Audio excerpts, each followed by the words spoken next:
People of the internet, welcome to Modern Day Debate. Tonight we are debating the scientific evidence of a young Earth, and we are starting right now. I am Kaz, host of the Atheist Edge. Tonight we have Conspiracy Catz versus David McQueen and special guest moderator Standing For Truth. And at this moment, I'm going to kick it over to Standing For Truth to take over the moderation duties for the rest of the time being. Standing For Truth. Awesome. Thank you, Kaz, for the introduction again tonight. Is there scientific evidence for a young Earth? And we are blessed with two true professionals in the debate world, Conspiracy Catz and David McQueen, both very knowledgeable and always make for a great exchange, which means this will be a debate to remember. So I'm excited. I know the audience is excited as well. But before we get into the opening statements and the debate itself, let's break the ice a little bit, get to know our guests a bit. Catz, why don't we start with you? Great to have you here on Modern Day Debate. I appreciate you being willing to engage in these important debates. So let's start with you, a little bit about yourself, how you've been, and a little bit about your channel. Well, first of all, good to catch up with you again. I know we sit on different sides of the fence, but we've debated a couple of times in the past, haven't we, Donny? And that's right. I always enjoyed those. You were super respectful, super nice. Debates went really well. So I'm, nothing against James. I like James, but I'm chuffed you're here. It's nice to chat with you again. I appreciate that. But my channel's not really worth shouting about at the minute. I did have a couple of quite large channels, but I gave them away because I got too busy really to make content for them. So I've got a little smaller channel, which I'm kind of taking a break from at the minute, again, just because of real world stuff. So there's nothing to shill out or shout out, but I can be found at Culture Catz. But there probably won't be much content coming out there for a while at the minute. And that's it, really. In my real life, I'm a teacher, science teacher for 20 years. And I tell this to everybody just because I like to. I've got some textbooks being published in the very near future, fingers crossed. So very cool. Very cool, Catz. Congratulations on that. Yes, we've both had a couple we've had a couple debates in the past. I've enjoyed those. You've always been professional, cordial, and we have that mutual love for superheroes. So Catz, I always appreciate your time. David McQueen, good to have you as well, brother. How have you been? A little bit about yourself and a little bit about the work that you've been doing. Well, thank you very much, Donny, and also my thanks to Modern Day Debate. Al, as you were doing your introduction, where do you teach? What grade level do you teach? Secondary. So over here, it's up to 18-year-olds. Up to 18. Is it called second form or something? No, so sixth form will be the sixth form over here, but it was I did from 11-year-olds to 18-year-olds. Okay, the reason I wanted to hear that is that over the years I've been what on our side of the pond is called a high school teacher, and have taught high school science. I've taught at the university. From my experience with exchange students from Europe, oftentimes they operate as if they're in college whenever I teach them at what we call the high school level. But my background is as a professional geologist, my undergraduate from the University of Tennessee, my master's from the University of Michigan, and a long-time interest in this whole issue of scientific evidence for a young Earth. And so I'm very anxious to get started. Sometimes we have a moment of humor. Can we have a moment of humor, Donny, before we get into it? A moment of humor is allowed, David. Okay. When my grandchildren come over, sometimes they complain about pterodactyls coming into our bathroom in the night. And they well, why can't you hear it, Grandpa? Well, the P is silent. Pterodactyl, P. It's not the best.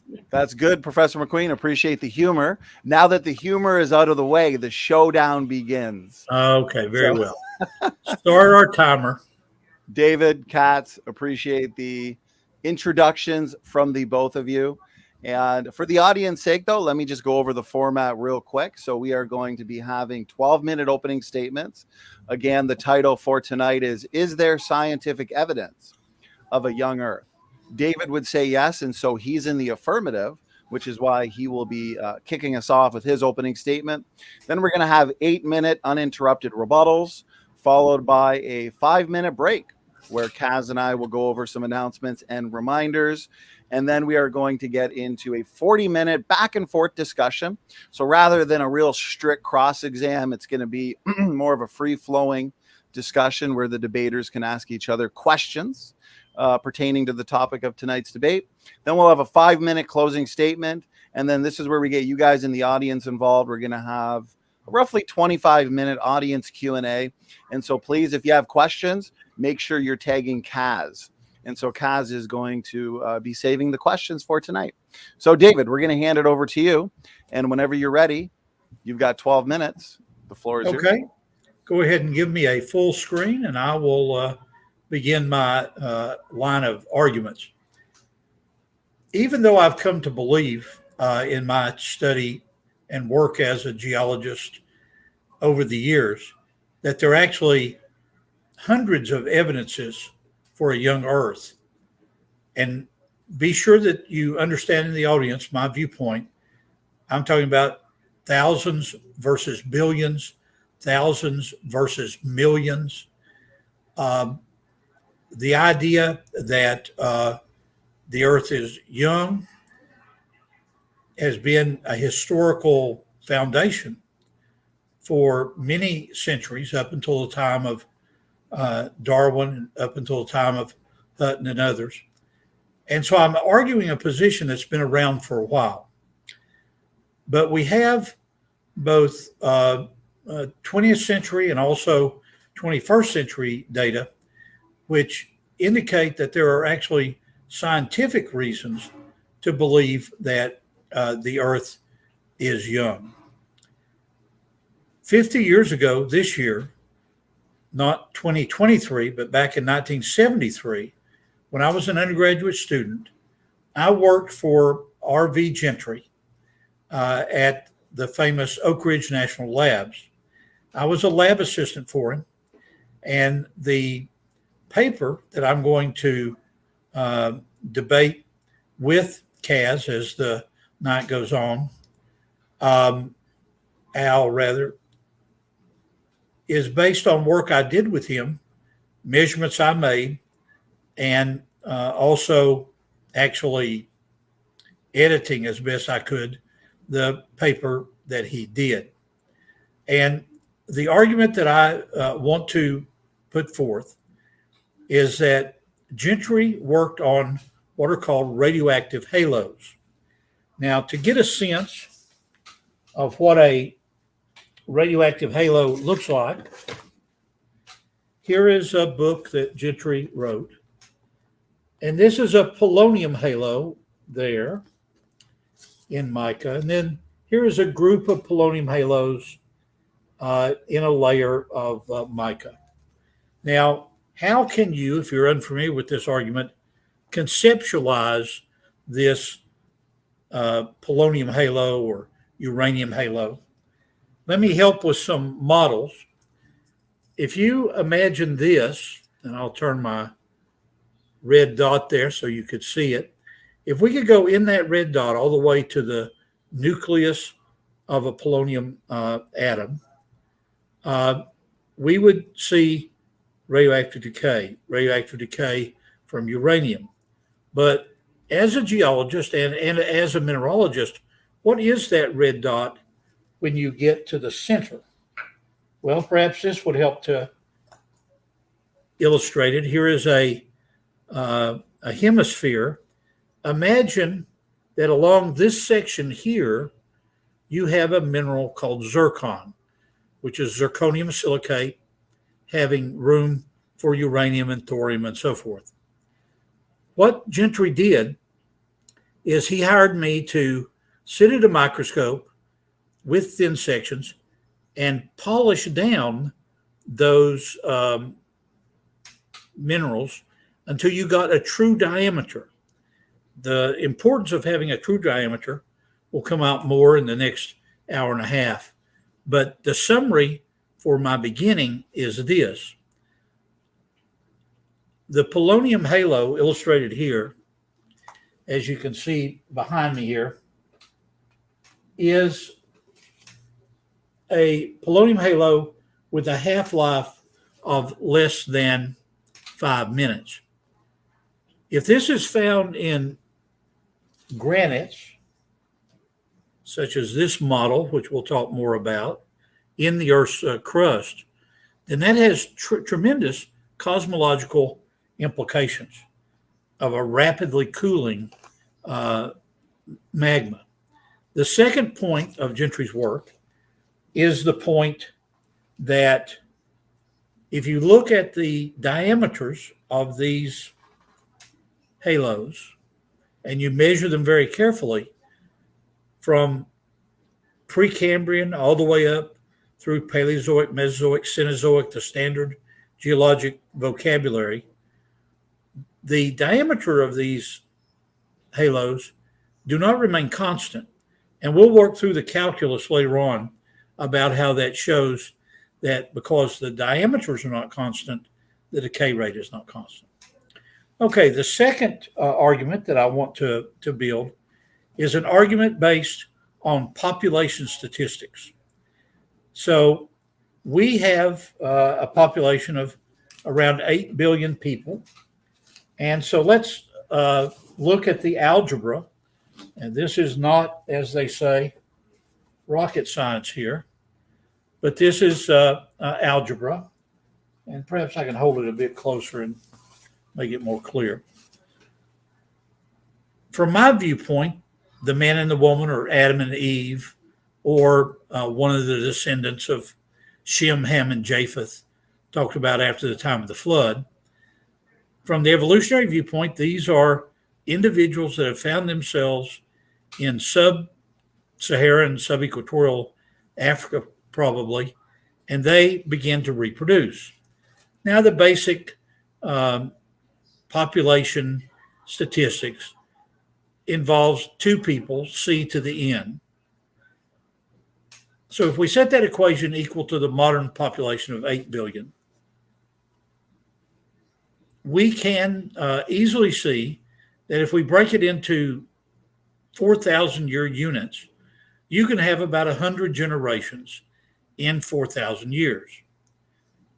The actual equation is 2C equal, and then you can see the rest of it there, 1 over 100. When you factor in the painful, wicked world that we live in and add in famine, war, and sickness, the young Earth estimate, this estimate of 100 generations in 4,000 years, gives an adequate number of generations to explain the 8 billion people.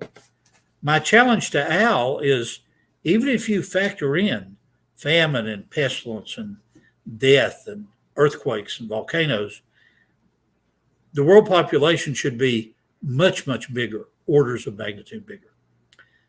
Okay, my third argument that you'll see here deals with the decay of the Earth's magnetic field. Even though this argument has been around post-World War II, in my research preparing for tonight, I found some data that extends it from 1835 all the way out into the 21st century, 2005. The intensity of the Earth's magnetic field is measured, if you remember your physics from school, as a magnetic moment. That's an amp per meter squared times 10 to the 22nd. And so historically, this number has ranged from 8.6 to 7.8. Now, that gives a half-life of the magnetic field of about 1,400 years. Now, if you multiply that number, that half-life, by 32, you get a very strong field about 7,000 years ago. Now, I am arguing that the modern dynamo theory of the generation of the magnetic field is incorrect, but rather that fluid currents flowing in the outer core, and this is the right-hand rule that you may have learned in physics, and I can illustrate it this way. If this is our model of the Earth, I'm arguing that there is evidence that there is a electric current in the mantle that is moving equatorially, and by the right-hand rule, so you wrap your fingers around the direction of the current, and the direction of your thumb is the magnetic direction. And so this is why we can have a North Pole and South Pole. How many minutes are remaining for me, please? It looks like you have 2 minutes exactly. Okay, good. The fourth point that I want to challenge Al on deals with the volume of metallic ores in our world. I want to focus not on my training of copper, lead, zinc, gold, silver, because I've worked as an economic geologist. I want to focus on nickel for a number of reasons that you'll see why this is true as the argument goes on. But the basic argument runs this way. If we look at the amount of nickel that is in rocks, such as that granite I showed you earlier, you can get what's called a crustal abundance of nickel. If you look at the erosion, and I'm using evolutionary timescale here, if you look at the erosion of nickel from the continents, even understanding that there are subducting plates, so I am a proponent of catastrophic plate tectonics. So no question there's been some subduction. But it's also the case that the evolutionary community views the Atlantic Ocean, since that's what separates Al and me tonight, as about Jurassic Age. If it's the case, there would be a tremendous amount of nickel that could have eroded, and depending on how you want to pick it, from 70 million years ago all the way back to 170 million years ago, far more nickel than we actually find in the oceanic sediments. And so with those four arguments, I would like to kick it off, and I'll now get my sheet of paper and record Al's arguments. David McQueen, thank you very much for that 12-minute opening statement. We are now going to hand it over to Catz. Catz, you also have 12 minutes for an opening statement. If you need to share screen or anything like that, just let Kaz and myself know, and we can get that up for you. Yeah, I will share screen. Thanks for that, David, by the way. Appreciate that. So let me just get, how do I do this? As you're doing that, I'll remind the audience, if you do have questions, again, the topic, scientific evidence of a young Earth, just make sure you're tagging Kaz, but specifically at Modern Day Debate. And that way he won't miss your questions. Al, I've got my pen and paper ready here. Just wondering why I can't get my screen to show. I think I know why. Okay, let's do that. Sorry, guys. No worries. Technical thing on my part. Has it changed the screen sharing? A little bit on the StreamYard. So it might say present now. It's at the top, isn't it? It's at the top. for me specifically, it's kind of right in the bottom, in the middle, right next to where it says, okay, we got it. Yeah, should got it. Yeah, sorry, it was a little bit different than last time I used it. Okay, so is it up? Am I? It is. Yep, it's up on the screen. Is it up? That's what she said. Yep. Now, so I'm really looking forward to this debate because normally I'll debate flat earthers or people who don't believe viruses exist, who are just coming to a debate to say, show me evidence the earth isn't flat, or show me evidence viruses exist. And they will sit there and not understand a word that's been said to them. And at the end, just claim that no evidence has been shown, no matter how hard I try to show them that the earth isn't flat or viruses exist, etc. But when this debate was organized, I was really, really happy. You can see on screen there the email I got from James, and the title we agreed on is there good scientific evidence of a young earth? And I thought that's fantastic because that puts me in the opposite position to what I usually am, where I can be presented with evidence for flat earth and get evidence for a young earth and get to decide for myself, do I feel that is valid evidence, or do I feel that actually there's no substance to that evidence whatsoever? So for me to actually bring something in my opening statement, well, I don't think there is good scientific evidence for a young earth, so I'm not going to bring evidence for that. So my opening statement perhaps will be a little bit different today. I want to point out just in my opening statement, until I get to my rebuttal stage, how I've found the young earth creation argument in the past, and some of the ways that they've misused science, and some of the ways they've tried to find a way out of problems. So, for example, I think we all know the story in 1992 when Dr. Austin took that rock from Mount St. Helens. It was 10 years old, and he tried to trick a radiometric dating lab by taking it to the lab. And lo and behold, it came back as being 3 million years old. And he said, well, look at that. Look how flawed radiometric dating must be, because we know this rock is only 10 years old. But of course, what he didn't say is that there's about a 3 million year kind of like window of error when you're doing this type of radiometric dating. And he didn't inform the lab at all that this was 10 years old. It was a very, very almost dishonest use of his time and the time for the people in the lab. And this is the kind of thing that young earth creationism kind of gets known for, this kind of bad, kind of dishonest sort of science.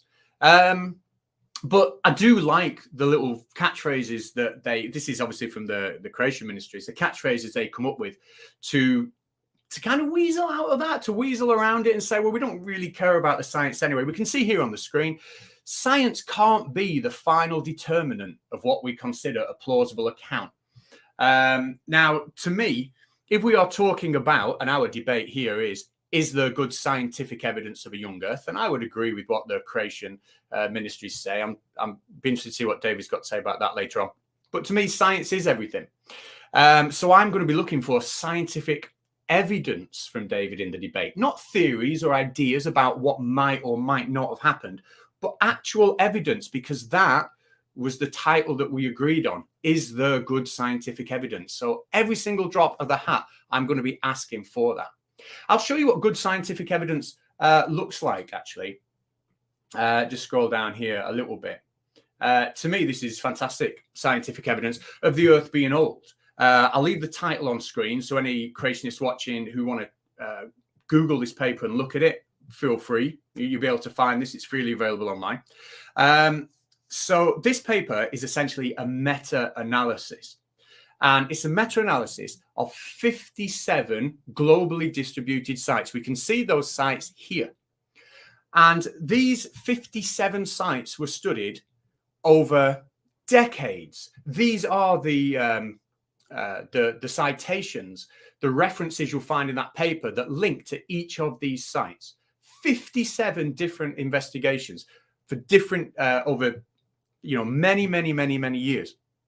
And these investigations used a few different, not the same technique, but a few different techniques to work out dates and temperatures for locations, these 57 locations over the Earth, spanning back hundreds of thousands of years. So some of the things that they used was levels of different isotopes of oxygen in cores that they drilled to look at life in the past as indicators of temperature. Other things they used was uranium-238 in dust, for example. And I know we'll quite often hear from young Earth creationists that we can't trust dating techniques. And what you would find, I think, if you say you can't trust a dating technique, you would find that if 57 people all did tests over different decades who never spoke to each other, didn't know each other, somebody even died before the other person had become a scientist, right? There was no communication between them. You would imagine that these errors, right, would throw the results left, right, and center, and everybody would have a completely different idea about what had happened in those previous hundreds of thousands of years. But actually what happens is quite interesting. And to me, this is evidence. Because when you look at the results, and here we have oxygen saturation records going back hundreds of thousand years, and again, they've dated that using the uranium-238 and other techniques. All independent studies, you can read all about it. And when we zoom into them, we can see that every single one of them, this is the page that's set on measuring historic temperature. We can see that every single one of them is coming up with exactly the same conclusions, exactly the same one. And let me just remind you that that is 57 independent studies worldwide by people decades apart, using a variety of different techniques, oxygen saturation, looking at uranium decay as the two main ones that I remember from the study, in all honesty, but there were others.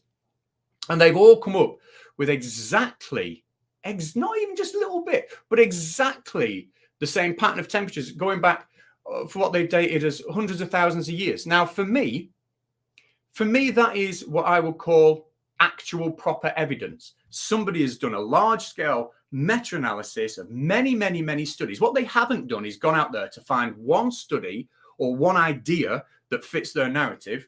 They found 57 and put them together and saw that even though they were done at different times, that they agree with each other absolutely completely. Now, one of the things that may come up in this debate as well is isochron dating. Now, rather than waste anybody's time in the debate, what I'll do is I'll explain what isochron dating is now, because I just think it would be useful for later on. One of the big things people, or young Earth creationists, like to throw against radioactive dating or radiometric dating is the fact that we can have contamination, is the fact that there is a margin of error, for example, in the lab. In fact, we get groundwater washing carbon-14 in and out of things, blah, blah, blah, blah. Okay. What we need to know if we're doing some kind of radiometric dating on a sample is, has that sample been closed?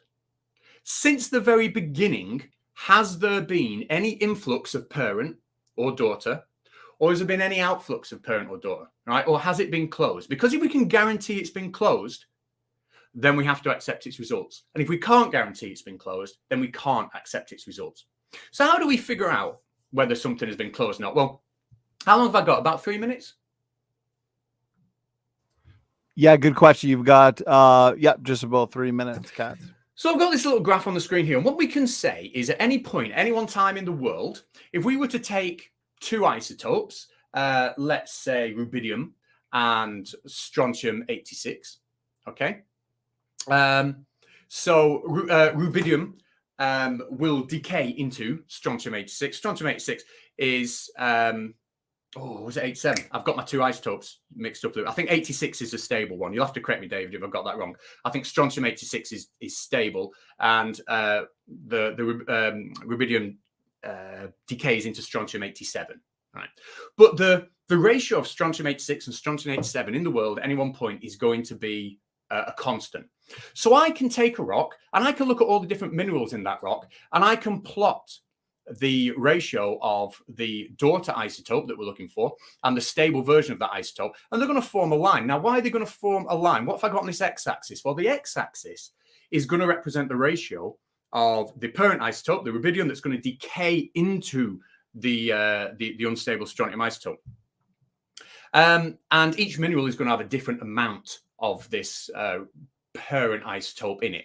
So we get a graph here where everything's on a nice straight line. And it's on a straight line, remember, because the daughter isotope to stable isotope ratio is just constant in the world. Now, over time, what's going to happen is the parent isotope is going to decay. It's going to reduce.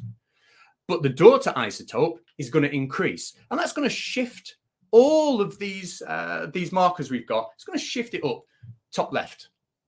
Now, over time, if there is absolutely no influx of parent isotope or no daughter isotope being washed out, they are going to remain in a perfectly straight line. And when we find, and we do our isochron data, and we test all the different minerals, and we find that these ratios, when we plot them on a graph, are in a perfectly straight line, that shows us over time that this has been a closed system. If it hasn't been a closed system, what we're going to find is something like this.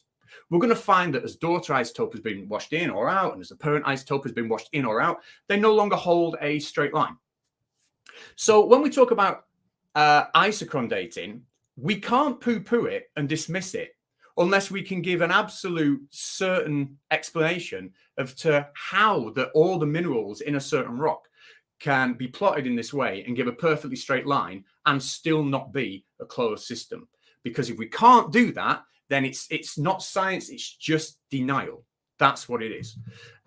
So again, I know I haven't provided evidence for an old Earth other than the 57 study thing that I did a couple of minutes ago, which I thought was awesome. But other than that, I really am waiting to be presented with what the agreed title was, which is this.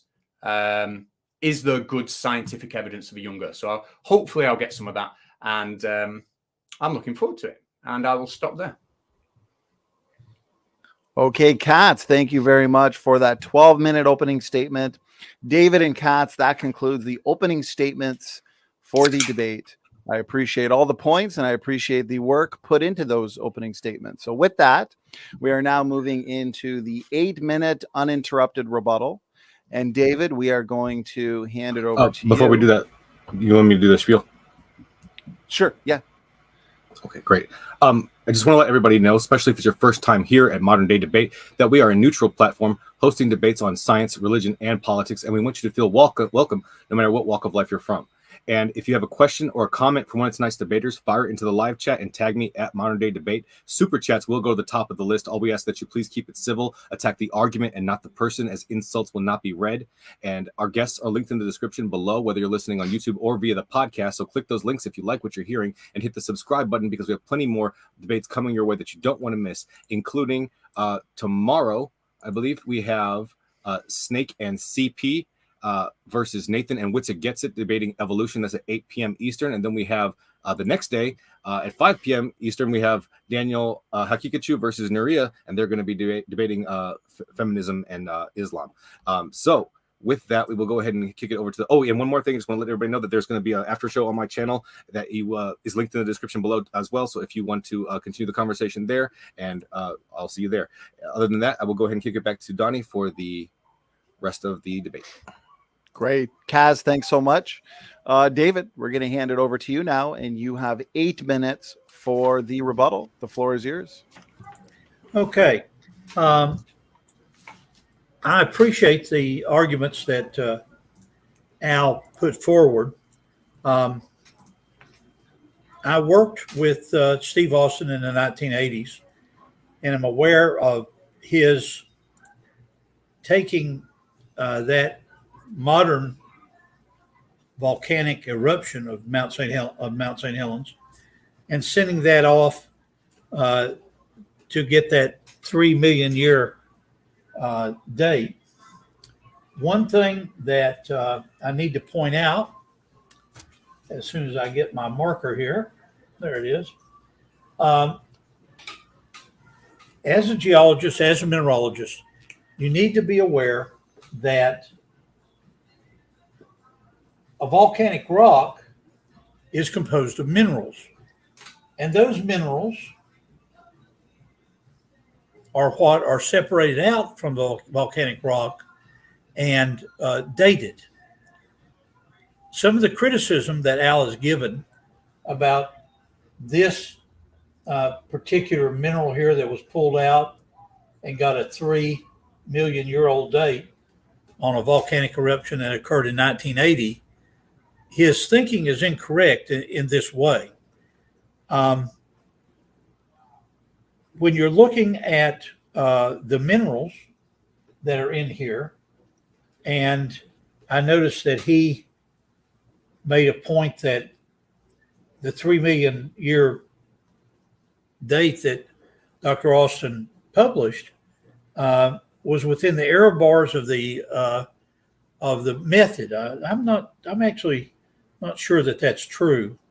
And I'll return to that later on. Now, this very elaborate argument that Al made about the different isotopes of oxygen found in benthic sediments. For those of you that are not up on all the vocabulary that is used when it comes to things like benthic and littoral and so forth, let's make sure that you're clear on this. So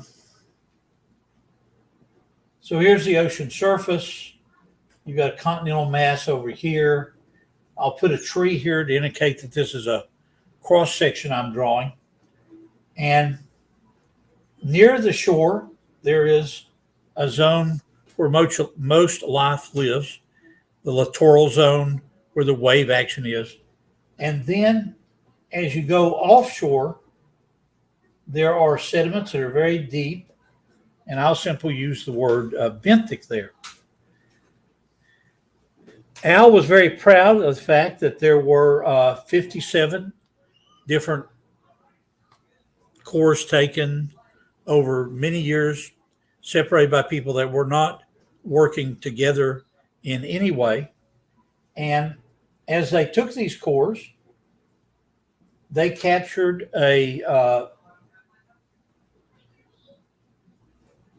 oxygen ratio and used that oxygen ratio to determine, among many things, the temperature of the different layers going down.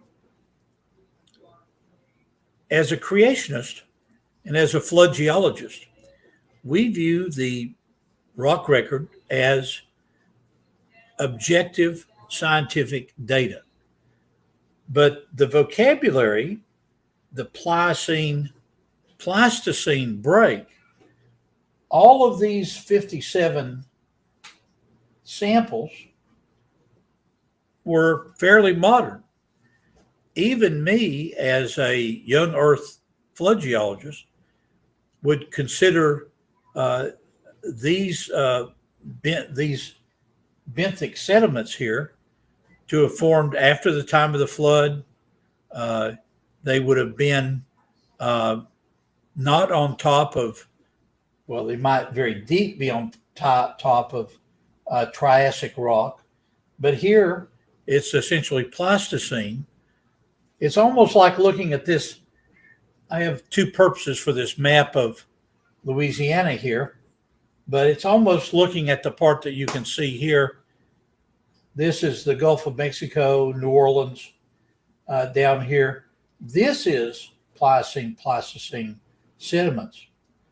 And so from a flood geology standpoint, this is not a strong argument, Al. I want you to go back to explain to me how polonium-218, that has a half-life of 3 minutes, can end up being found in granitic rocks from the base of the column all the way up to the top of the column, which I saw with Bob Gentry when I was his lab assistant. Why is that not the critical thing? Now I'm looking for my timer here. How much of my 8 minutes do I have left? You've got just over 2 minutes. 2 minutes. Okay, good.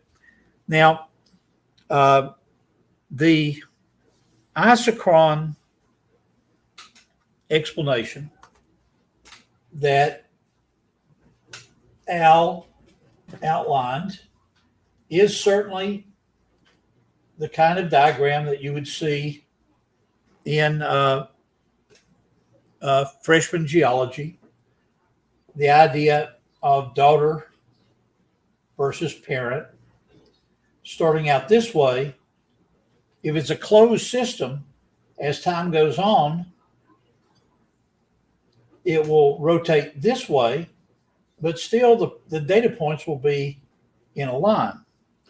My critique of that comes from what is now 50 years of field work as a geologist, where I have had the opportunity, the privilege actually, to travel to Canada and to the Germany, Africa, Turkey. I've been hired as a geologist to go worldwide.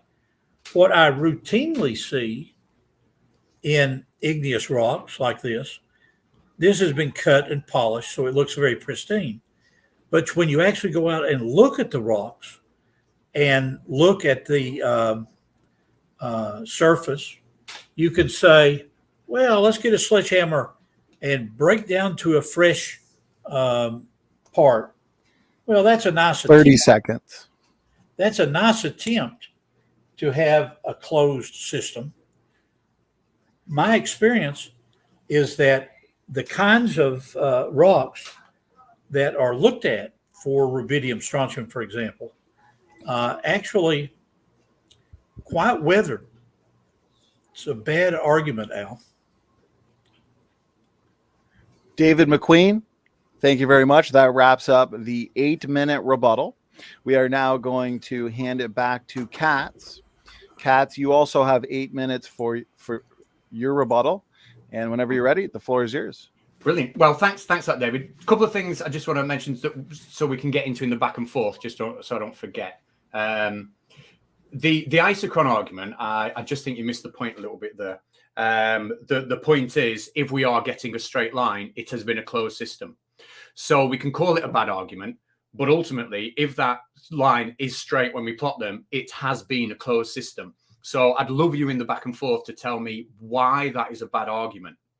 The 57 different studies all around the world, spread by decades, that give identical results. Again, I'd love to go deeper into that, into the back and forth, so you can explain to me exactly why the fact that they get identical results can just be completely handwave dismissed.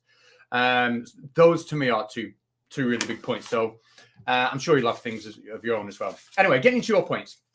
So the halos, talk about these polonium halos. Now, it's well known that, Gentry's, was it Gentry? Was that what he was called? I can't remember his flipping name now.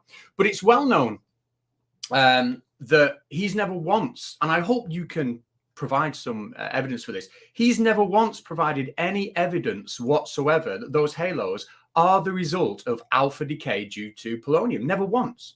He has never once provided evidence that. So I'd love for you to say, because remember, this debate is about, is there good scientific evidence for a young Earth? So let's stick to the evidence. I would love you to tell me specifically, what is the evidence that those rings are actually caused by alpha decay from polonium decay? Okay, that will be really, really important. You did ask me as well about why would you find that polonium isotope 218, wasn't it, all the way through the granite? Well, we can't forget that obviously it's part of the uranium decay chain.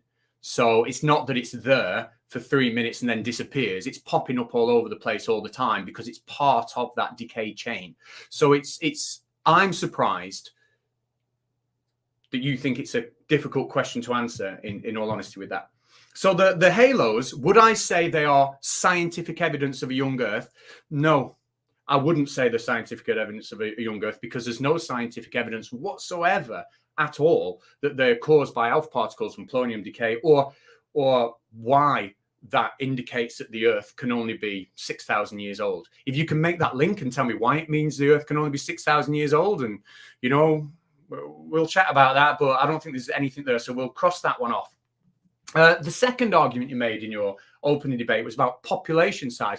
You came up with a really nice equation that obviously ignored a lot of things like population density, and how population density is going to reduce the reproduction rate. And obviously in the early days when population was spread very, very, very, very thin, and the child mortality rates were obviously extremely high. People weren't living to the reproductive age. All that was just completely ignored in the calculation you did. And we can all do that. Like, we can all come up with calculations, and I could do one and say, right, by my calculation, I think that the human population now fits the old Earth model. But is that evidence? Remember what the debate was. Remember the title of the debate we agreed on. The title of the debate we agreed on is there good scientific evidence for a young Earth? And I don't think you simply saying, I've got this equation that I think means that the population of humans could be 6,000 years old. That's not evidence. What I brought was evidence of 57 different studies that all agree with each other, spanning decades. That's evidence. The third thing you said, you talked about the dynamo effect. And obviously, when we look at paleomagnetism, and I'm certainly not an expert on paleomagnetism at all, but there are huge records. In fact, I think I've got a study on one of these tabs open if I can share my screen. But when we are talking about evidence, here we go. Oh, was my screen sharing all that time? Right. No, okay. Katz, I'll stop your timer. No, it just shared now. So okay, sorry. So I've just found a scientific paper earlier on tonight. Just Google it. This is just one paper, and it's a fantastic. It's the kind of evidence I would be hoping a young Earth creationist will bring to a debate where the title is there good scientific evidence for a young Earth? And if we're going to bring evidence that we don't believe in the dynamo effect that causes the Earth's magnetic core, then bring some kind of scientific paper to back that up. Here's some evidence in the form of a scientific paper that will absolutely disagree with what you're saying. It has, obviously all the hallmarks. I've not read it. I had it earlier on tonight. But that took me about 2 minutes to find. And in preparation for this debate, it seems that you haven't been able to find one scientific paper to back up your claim that the dynamo effect isn't real. And again, if the title of the debate is there scientific evidence for a young Earth, then no, you've not brought it. You've suggested you don't think this dynamo effect is real, which is a suggestion. It's not evidence. Now, with the nickel claim, I'll be absolutely honest. I was making notes of that title at the beginning of that bit, and I kind of missed the implication of that. So you might have to run that one by me again with the metals. All I can say is, again, I got the feeling by the end of that bit that it was just an idea, a suggestion. There was no measurement, scientific paper. You know, when the title of the debate is there good scientific evidence? Please bring some scientific evidence, not just ideas. After all, in the opening, I did bring scientific evidence of 57 independent studies taken over many decades that all get exactly the same result.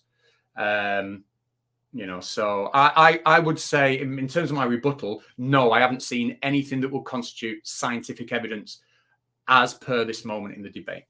I think I'm done there.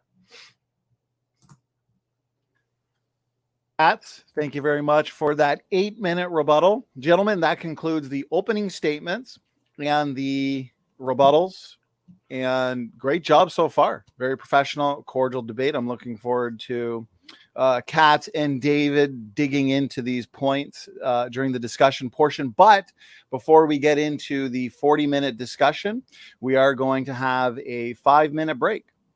And so, Katz, David, if you'd like to rest for 5 minutes, get a drink, refill your coffee, David, feel free to do so. David, I can unmute you. To honor my friend across the pond, I'm going to make myself some Earl Grey tea.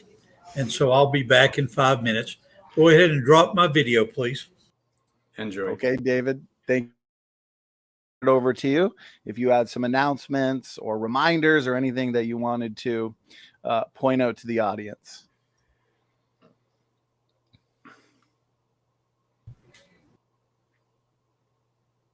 Sorry, we're talking to me. You're talking to me? Katz. No, well, I'm sorry. No. I guess Katz and Katz are pretty. I just want to remind everybody. Sorry, I'll remind everybody to like, share, and subscribe. The guests are linked in the description below, and I'll go ahead and start the intermission video so that we can step away for a moment.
Okay, I We're am back. back. I couldn't find a proper saucer for my tea, but since my great grandfather came over from Scotland, I hope you'll forgive me if I don't do high tea quite correctly. We'll forgive you because the discussion portion will be a discussion to remember. So, Catz and David, appreciate your openings and rebuttals. Again, I appreciate the work you both put into this debate on evidence of a young Earth. And so we're now moving into everybody's favorite part of a debate, the discussion portion. And so we've got 40 minutes on the clock for the discussion. Catz just ended with his 8-minute rebuttal. And so, David, why don't we allow you to ask the first question or pick the first topic to discuss? Go ahead, gentlemen. Floor is yours. And the way we work it, Donnie, is I will pose a question, and then Al will respond. And then will I have the last word of each cycle, or how does that work? Well, it'll be more free flowing. And so really? You can ask a question, pick a topic. I'll make sure as moderator that we're not spending too much time on any one point. Okay. And that we're moving along smoothly. Actually, Catz, if you wanted to restart the timer, and we will officially start the 40 minutes now. David, feel free to pick the first topic. Floor is yours. Okay. First topic I want to pick is the radioactive halo topic.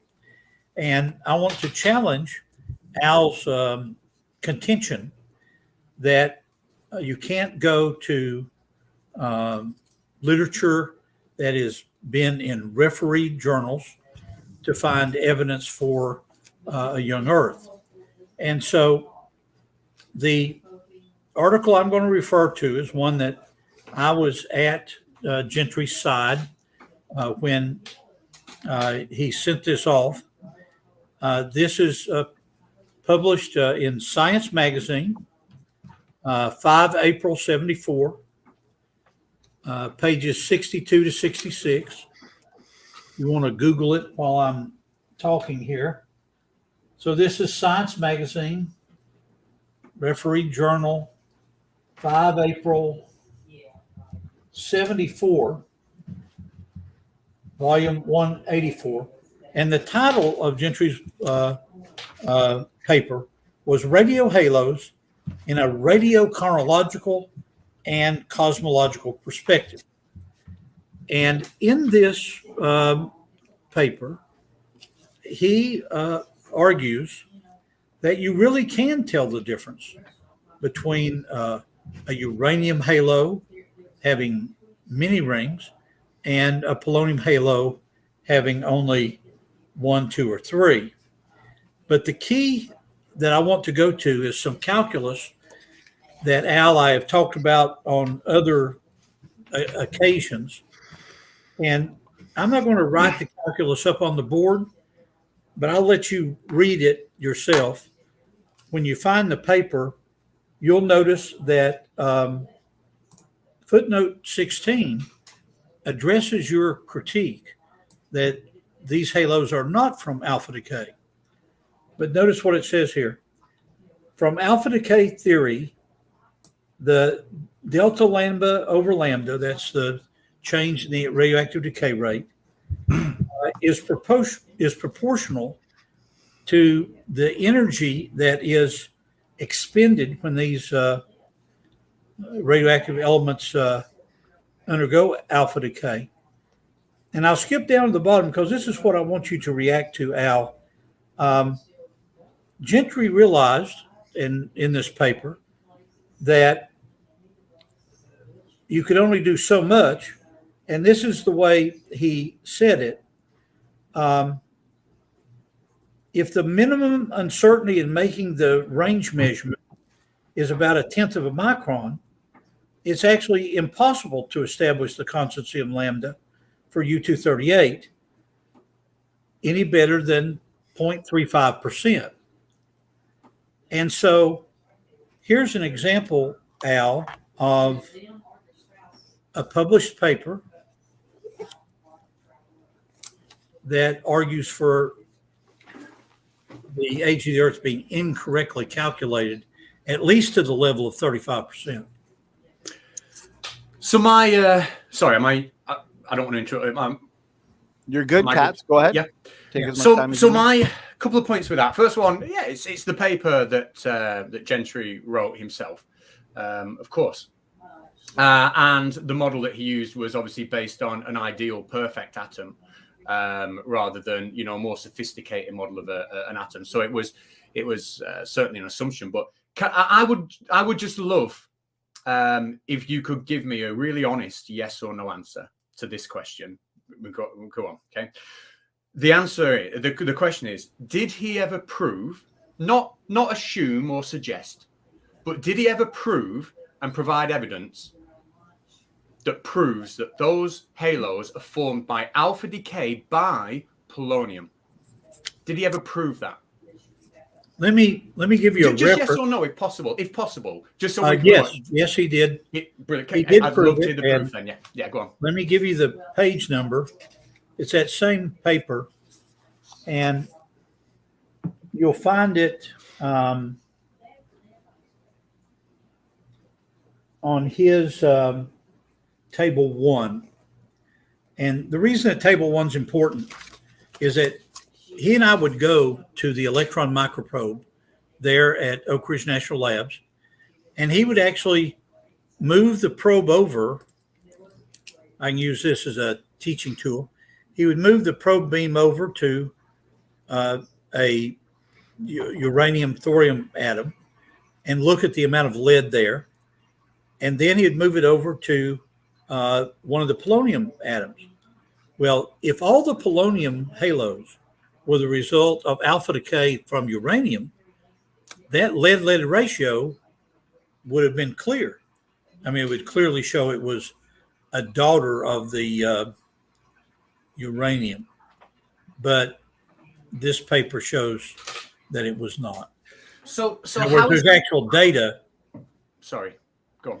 There's actual data in the lead-lead ratios to show that the polonium halo 218, for example, is not just part of the uranium decay chain.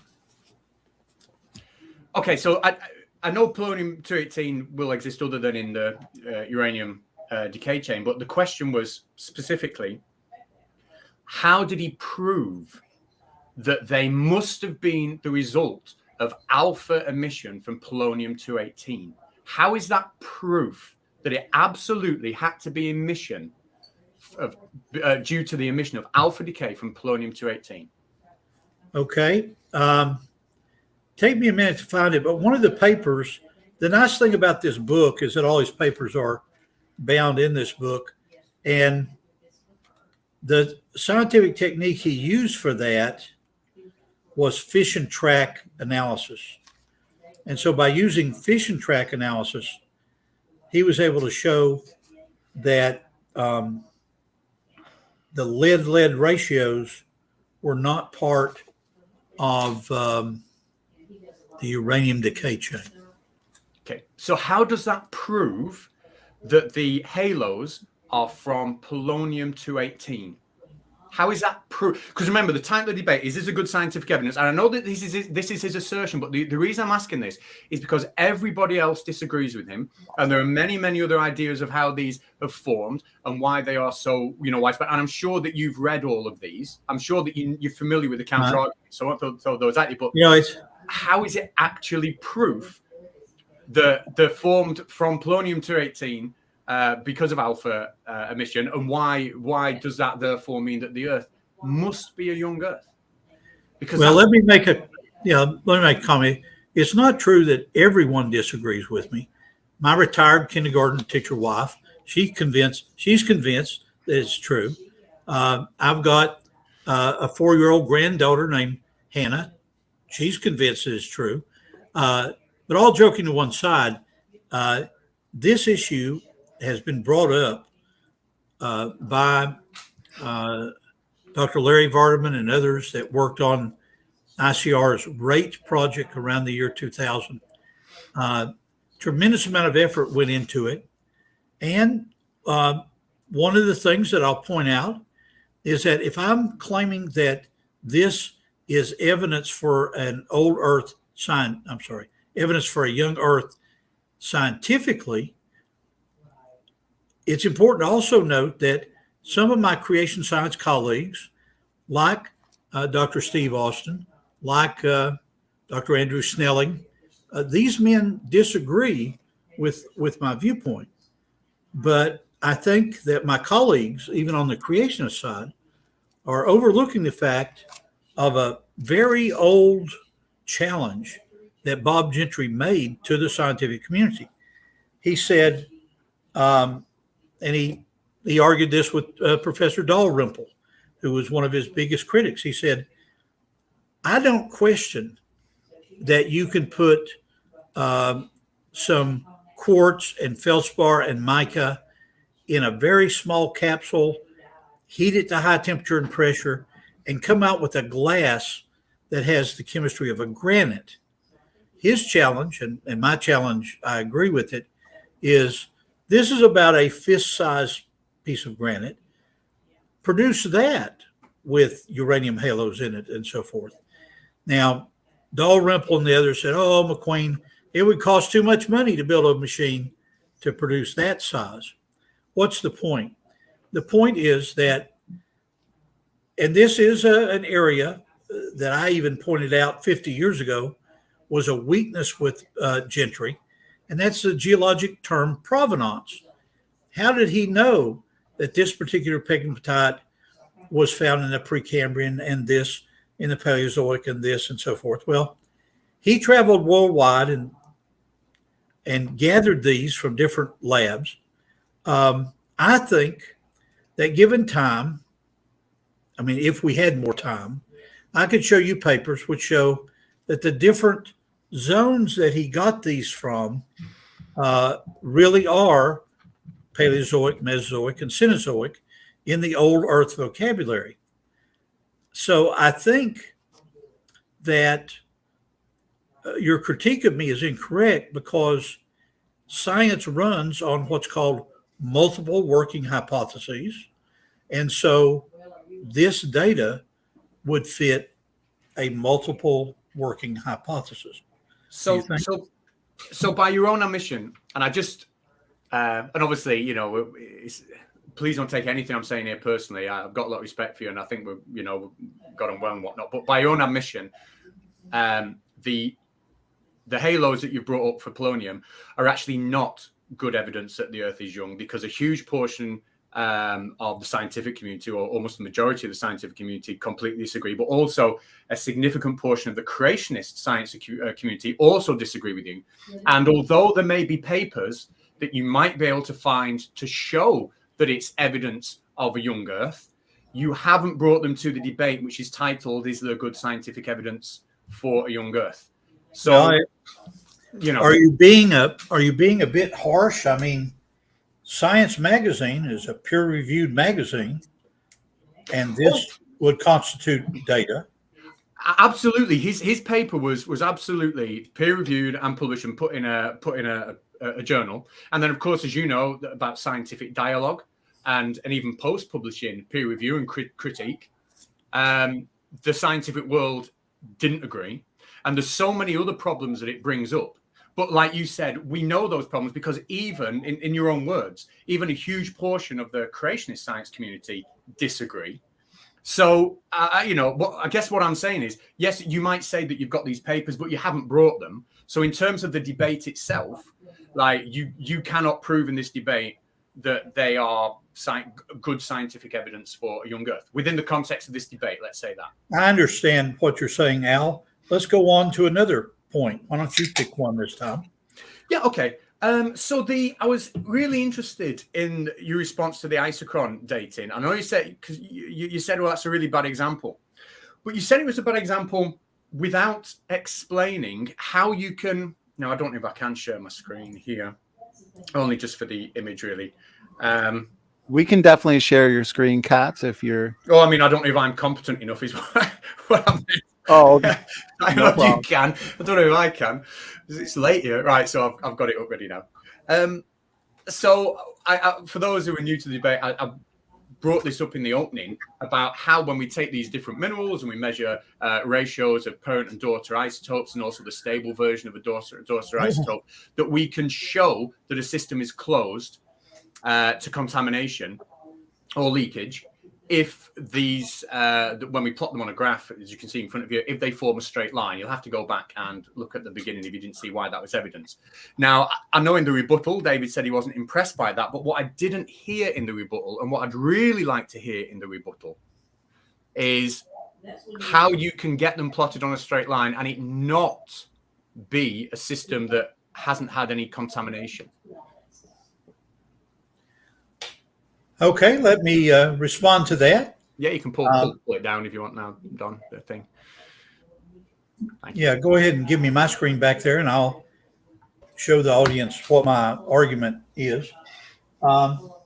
Here's the daughter products, here's the parent products. The isochron is drawn as a line between the other data points. And fitting a line to these data points is a standard statistical technique. Okay. My problem with this as a field geologist with 50 years experience now is when I've gone out to look, for example, in my years in the 1980s, I hiked the Grand Canyon 5 times in 4 years. So some of the very lava flows that Steve Austin and Larry Vardaman and others looked at in the Grand Canyon, I've actually seen them with my own eyes and looked at them in outcrop. And when you look at these places where the rocks are actually collected, you have to ask yourself the 3 basic questions. Has the radioactive decay rate remained constant? I think the answer is no, at least within 35%. Has there been anything added or subtracted during the time of a billion-year-old Earth? And when you focus on that one, that second one about leaching or addition, as I've gone out looking at copper, lead, zinc, gold, silver deposits, some of which are even in the Grand Canyon, the weathering and the fracturing of these rocks over. Now, keep in mind, I was trained traditionally, believing that the Earth was billions of years old and the rocks are millions of years old. When you look at this, there is ample opportunity, Al, to see this. And the way that you see it in practice is you can see a stain.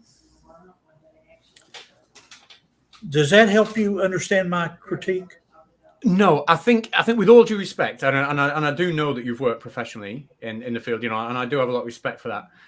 But with all due respect, I think it doesn't answer the question at all. The question is that when we take one of these rocks and we analyze the minerals and we plot the ratio, just like if you can just put the screen up again, Donny, just so people who are new can see the graph. But when you plot these data points from the different minerals in the rock, when they form a straight line, that shows, like I explained at the beginning, and if anyone's new, they want to wind back and watch.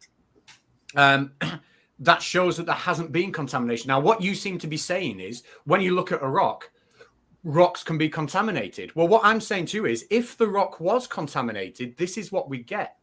This is the test. Now, I'm not sure. I don't know. Maybe you haven't heard of isochron data before. I don't know. But if contamination has occurred, this is what we get. We don't get this. We get this. And this is what I'm asking. You seem to be saying, yes, rocks can be contaminated. I think I can better explain. Let me redraw my diagram here.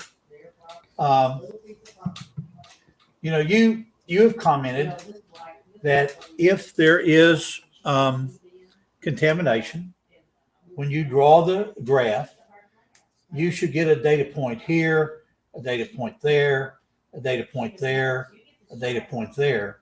No, that's not what I'm saying. Well, let me just finish my point. If these were the data points, the statisticians would fit a line to that. No. But that line, and let me use a different color here, that line would not be the same. And you know the statistics as well as I do. You can calculate the how good a fit it is. You seem to indicate that the fit will be more like this. And because the isochron goes that way, that proves that there's no contamination. Can I clarify? Can I clarify? Because I think yeah, we're talking please. slightly about two different things. Donny, are you okay? Sorry, Standing For Truth, are you okay to perhaps put the thing back up here? What I'll do is just give a very brief explanation of what I mean. Maybe we are slightly at cross wires. Maybe we're not. Maybe it's me. Okay. But what I'm saying is at any one point in time, if we were to take the ratio now of strontium-87 and strontium-86 in the world right now, that's in the process of forming whatever minerals it's in the process of forming, that's going to be a constant, isn't it? So whatever mineral, if I've got a rock here and there are minerals forming inside this, newly forming rock right in front of me, the ratio of of strontium-86, strontium-87 is going to be the same. So if I was to plot that ratio on a graph, it would form this straight line that I'm just going to draw myself another thing here. This straight line I've got across here, right? That they are the line that they would form. And what I'm saying is on the bottom, right, we have the parent isotope, which is the rubidium that decays into the strontium. Okay. And this is a ratio against a stable daughter isotope as well. But basically consider this to be the amount of parent isotope. All right. So what we will get at the beginning of the formation of the rock, we know at the beginning of the formation of the rock that these would have formed a straight line because we know that the ratio of those isotopes at any one time will be the same. Okay. What I'm saying is over time, as the parent isotope decays, we are going to get less parent isotope, more daughter isotope. So all of these minerals are going to start to move upwards to the left. Now, if there's no contamination, they will all move upwards to the left by the same proportion dictated by these ratios if there's no contamination. So if they fall on a line here, we know that there's been no contamination.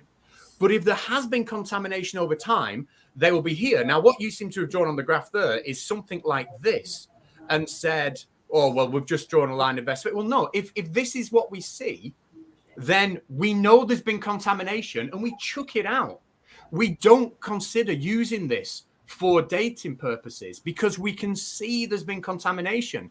But if we see it falls perfectly like this, then in that instance, we use it for radioactive dating purposes. So I know where you were going with this, but if it looks like that, and it's not a perfect line, we throw it out, don't we? We don't use it. We discard it. That's where I'm going with this. Now I could see how to further clarify the thinking. See, an example. As a young geologist, I worked in the southern Appalachian Mountains. This would have been northeast of Atlanta, Georgia, east of Chattanooga, Tennessee. And there's a group of marbles in that area that's called the Murphy Marble Belt. And it is surrounded by a very complicated group of metamorphic rocks. Well, radiometric dating of that Murphy Marble Belt that was done, I guess it must have been done in the 60s. The radiometric dating that was done in that... was it isochron dating? Because if it wasn't isochron dating, then it's not. Well, I think it was, but just give me a minute of leeway here. Okay. The date that was obtained was, I think, 1 billion years. Further geologic work discovered a trilobite very rare to find any kind of fossil in a metamorphic rock, but a trilobite was discovered. And so the senior geologist that was my mentor at that time, I asked him, well, what are you going to do about this? He said, oh, well, the index fossil always is a trump card over any kind of radiometric date. So that automatically became Cambrian, or 500 million years, over the billion-year radiometric date. I do not know the answer to your question as to whether it was done as an isochron. But what I'm trying to say is, traditionally trained geologists realize that very few of their colleagues in very few labs worldwide even actually do radiometric dating. And so in a sense, they're at their mercy in one way. And if they're shown an index fossil, which they remember from their training, they're always going to go with the index fossil. Now, I've been misunderstood in previous debates. I'm not saying that there is some worldwide conspiracy of people that run labs. All I'm saying is that when you point out that if you get a bad graph, you throw it out, sometimes they throw it out because it's given them a date that is not compatible with the standard geologic column. Okay. Go ahead, Kat. I think we've gone way off. I think, and you know, we can move on topics, but I think what I've shown there is that there is no young Earth creationist rebuttal to the isochron dating. You know, I think I've tried 2 or 3 times to explain why, when they fall on a straight line, that shows that there's no contamination or leaching, and I don't think I've had a straight answer either way. I think each time we've sort of swerved and dodged, and I really don't think ultimately the end of. Let's go to another topic. I think you're right on that. Yeah, I've just got about 20 seconds, and then I'll go. But at the end of that, it was interesting that you talked about labs and not being many labs that do radioactive dating in the world. Can you possibly, Standing For Truth, please just share my screen? In a debate you had just at the tail end of last year with King Crocoduck, you I know you did mention that you felt that at a ground level, people would feel the need for a bit of bias if they were in the lab because they didn't want to lose their job. If they found that something was, in fact, one of your quotes, I've got it written down here, is that some bloke in his 50s will be doing this and he wants to pay for his Mercedes and send his young girl to a good university, was your exact words. I've got that written down. And so what they would do is that they would inflict their own bias on the results. And King Crocoduck brought up, this is a screenshot, this fantastic thing here, where he showed you how you can use this funnel. Forget the term of it now. I was going to pinch his argument, but I've got to give him credit. It was a brilliant argument. But this kind of a funnel analysis to show that actually you can test scientific papers to see if there is bias or there isn't bias in an area. And he did it on the debate, and he showed you that there was no bias. And I remember, because I did note it down, it was about 50 odd minutes into the debate, you said that you were going to look into it and you'd be ready to discuss this bias in about January or February when you debated it. So have you looked into this? Yeah, I have looked into it. And with the help of George Bond in Australia, what we've discovered is that this statistical technique is primarily used in a marketing setting. This statistical technique is very rarely used to determine something like isotope ratios. Instead, but that's not what it was for. So it wasn't isotope ratios. So if I can clarify, it wasn't isotope ratios. It was the bias in the reporting from labs on radiometric dating. So it wasn't taking a scientific analysis. It was just taking an analysis of the science that was done. So it was taking an analysis of the results that were reported. And King Crocoduck did a very, very good job of explaining it. Go and check out the debates on the Modern Day Debate channel. I am still studying this. My critique is that he's taking a statistical technique basically used for marketing to try to find out who's going to buy mammography devices, and applied that to a scientific. Okay, if I could jump in real quick, David, I appreciate that. Katz, because the isochron point and topic is very important in light of tonight's debate question, can you both, so Katz, take 2 minutes all time to reiterate your points on isochron, conclude that topic, point out why it's good evidence against a young Earth and for an old Earth. And then, David, I want you to take 2 minutes to respond as clearly and in a concise manner as you can to that. And then in the final 10 minutes of the discussion, we'll move on to a third and final topic, if that works for you, gentlemen. Yeah, no problem. Perfect. Yeah. No, good move. So essentially, the reason it's important to me is that young Earth creationism seems to handwave dismiss radiometric dating techniques because they can say, oh, contamination, or there's leaching of parent or daughter into the sample, or leaching of daughter or parent isotopes out of the sample. So it's unreliable. And I remember in David's last debate against, again, King Crocodile here, he said his entire problem with radiometric dating was he wasn't sure of the amount of parent sample, or to be more specific, even the ratio of parent sample to daughter sample. And I think I've outlined, people can always wind back and watch, I think I've outlined that isochron dating is a brilliant, perfect technique to establish that there has been no leaching in or out. Absolutely no leaching in or out. So therefore, when you find a sample like that you've proven has been a closed sample, you can rely on the radiometric dates that you get from it. And I think I've proven in the conversation with David that actually there doesn't seem to be any kind of argument against it at all. And that's my point in a nutshell. Katz, I appreciate that. That's just over a minute.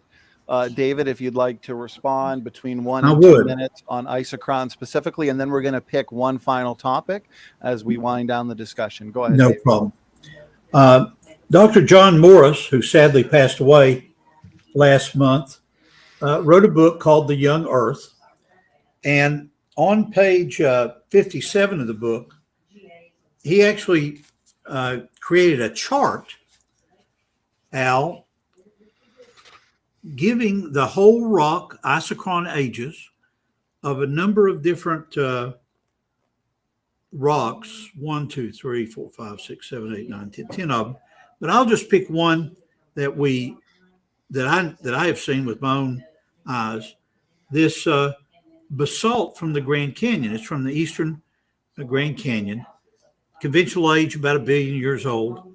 And then he has the model ages, but more importantly, let me read you the whole rock isochron ages of that particular basalt, method by method.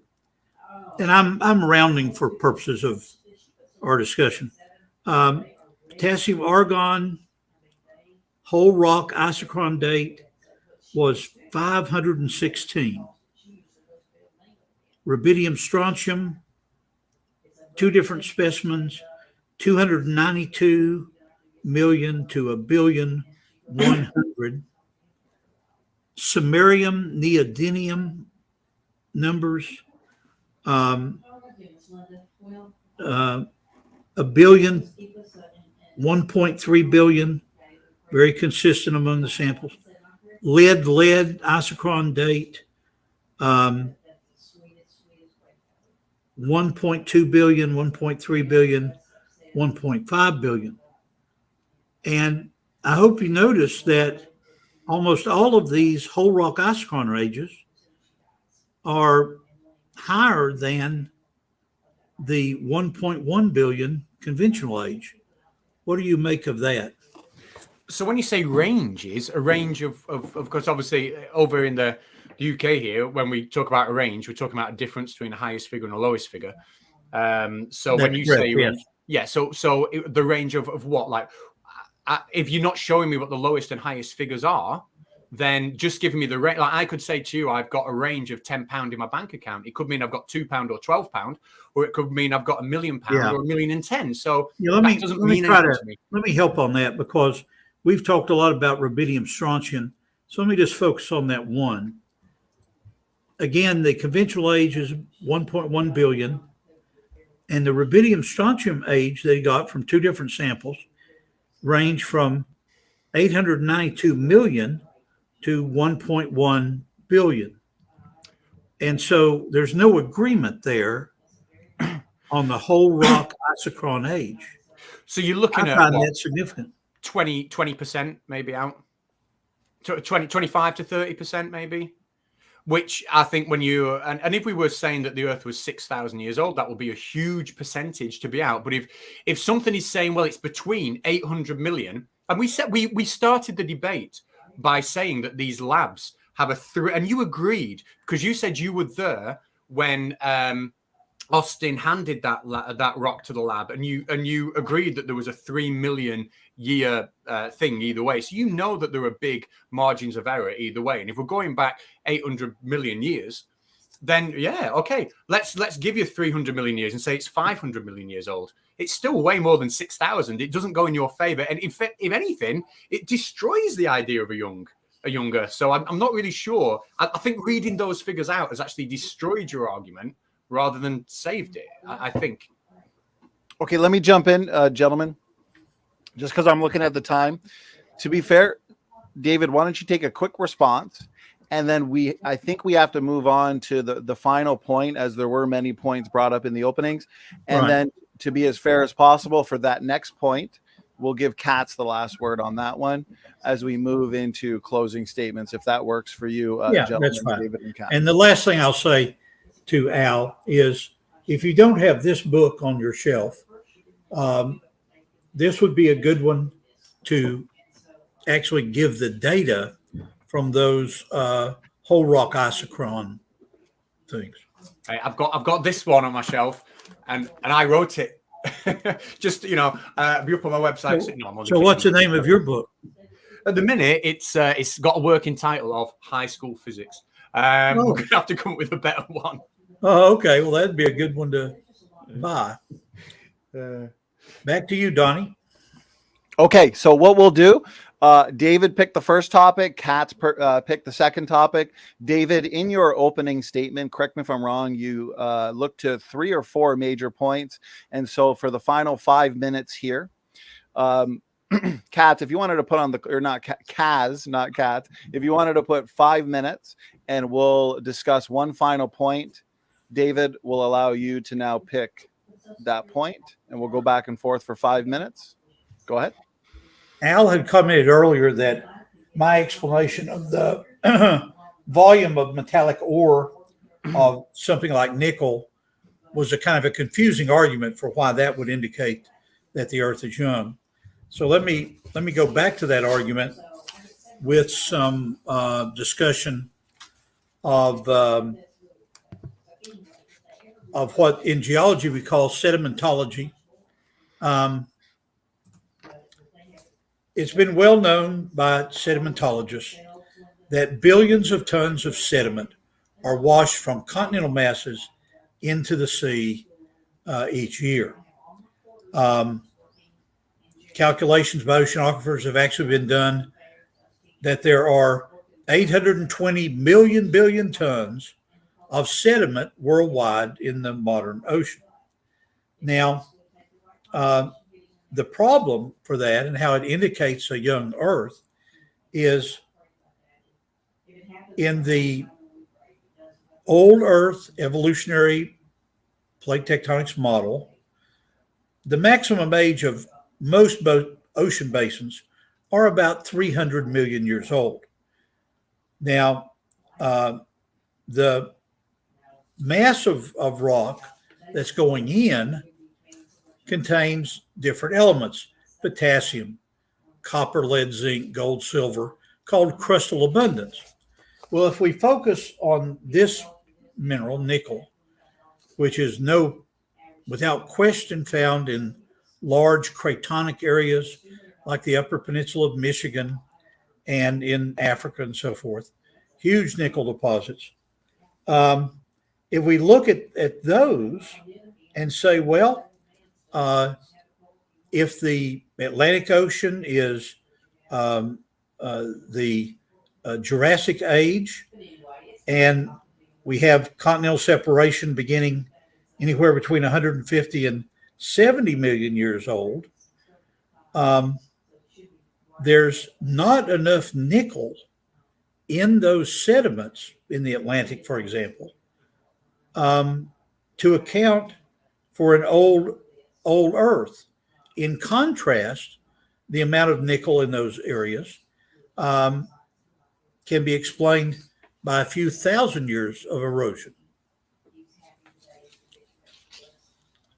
Does that help?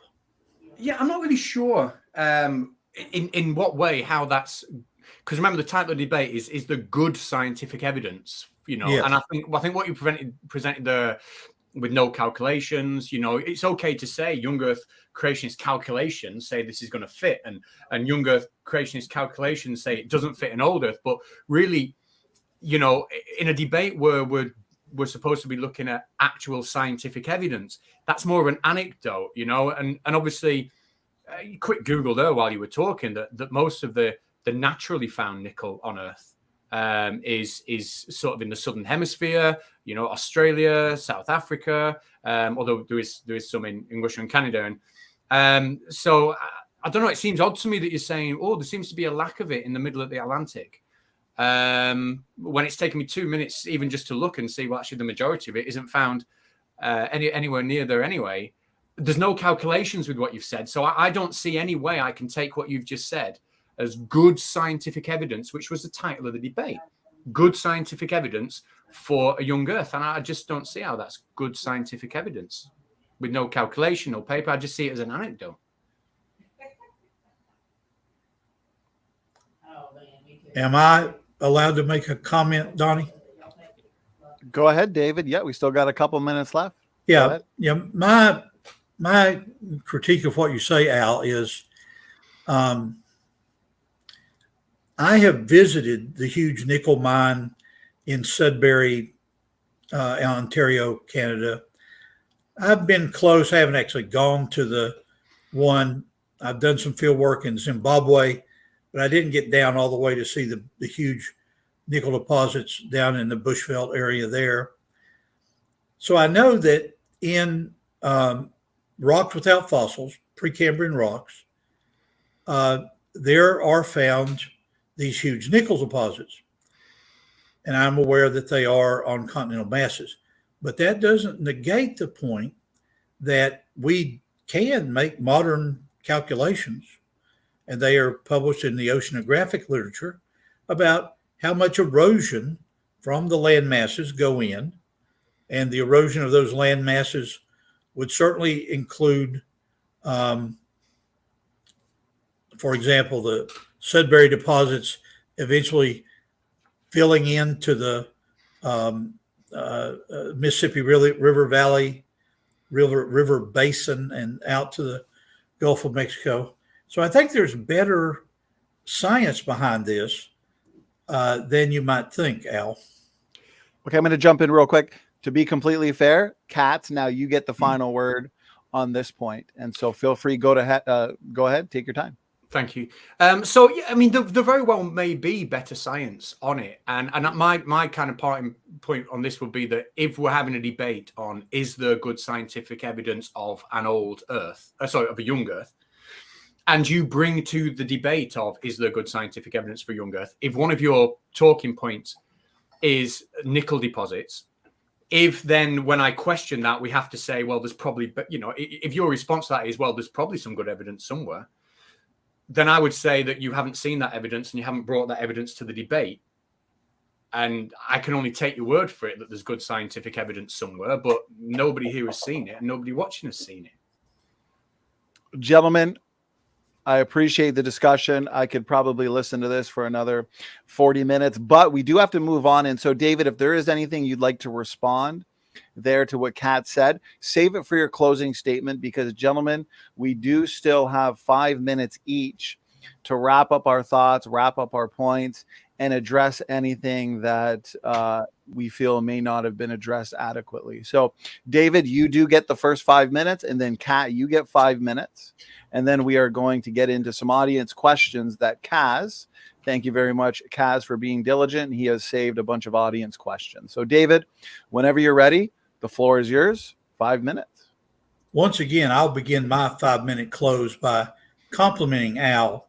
A very good job in presenting your arguments.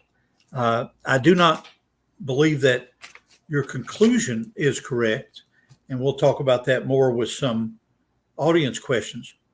But because I approach this Standing for Truth opportunity that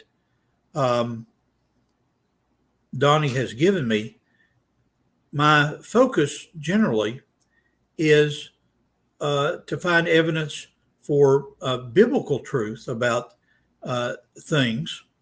And so when I have my Bible in my hand, I think an interesting topic for you and I in the summer to talk about, Al, is not the religious aspects of Moses and Jesus and all that sort of thing, but rather the archaeological and historical evidences that the different parts of the Bible can be trusted. And so when I think about the evidences that you've presented, it reminds me of something that Jesus said, building up to the time of his crucifixion. Easter is not that far away. In Matthew 24, he says, "For in the days that were before the flood, they were eating and drinking and marrying, giving in marriage. Things were going on just like normal. And they knew not," I left out something there, "until the day that Noah entered the ark, and knew not until the flood came and took them all away. So shall it be in the coming of the Son of Man." Now, what interests me from a historical standpoint, at least I think we can agree that Jesus was a historical figure. And here he is referring back to events in Genesis. And so I think the argument that I've given to others over the last year that the Bible is a trustworthy historical document is well taken. Now, how much of my 5 minutes do I have left? You got about 2 minutes and 2.5 minutes.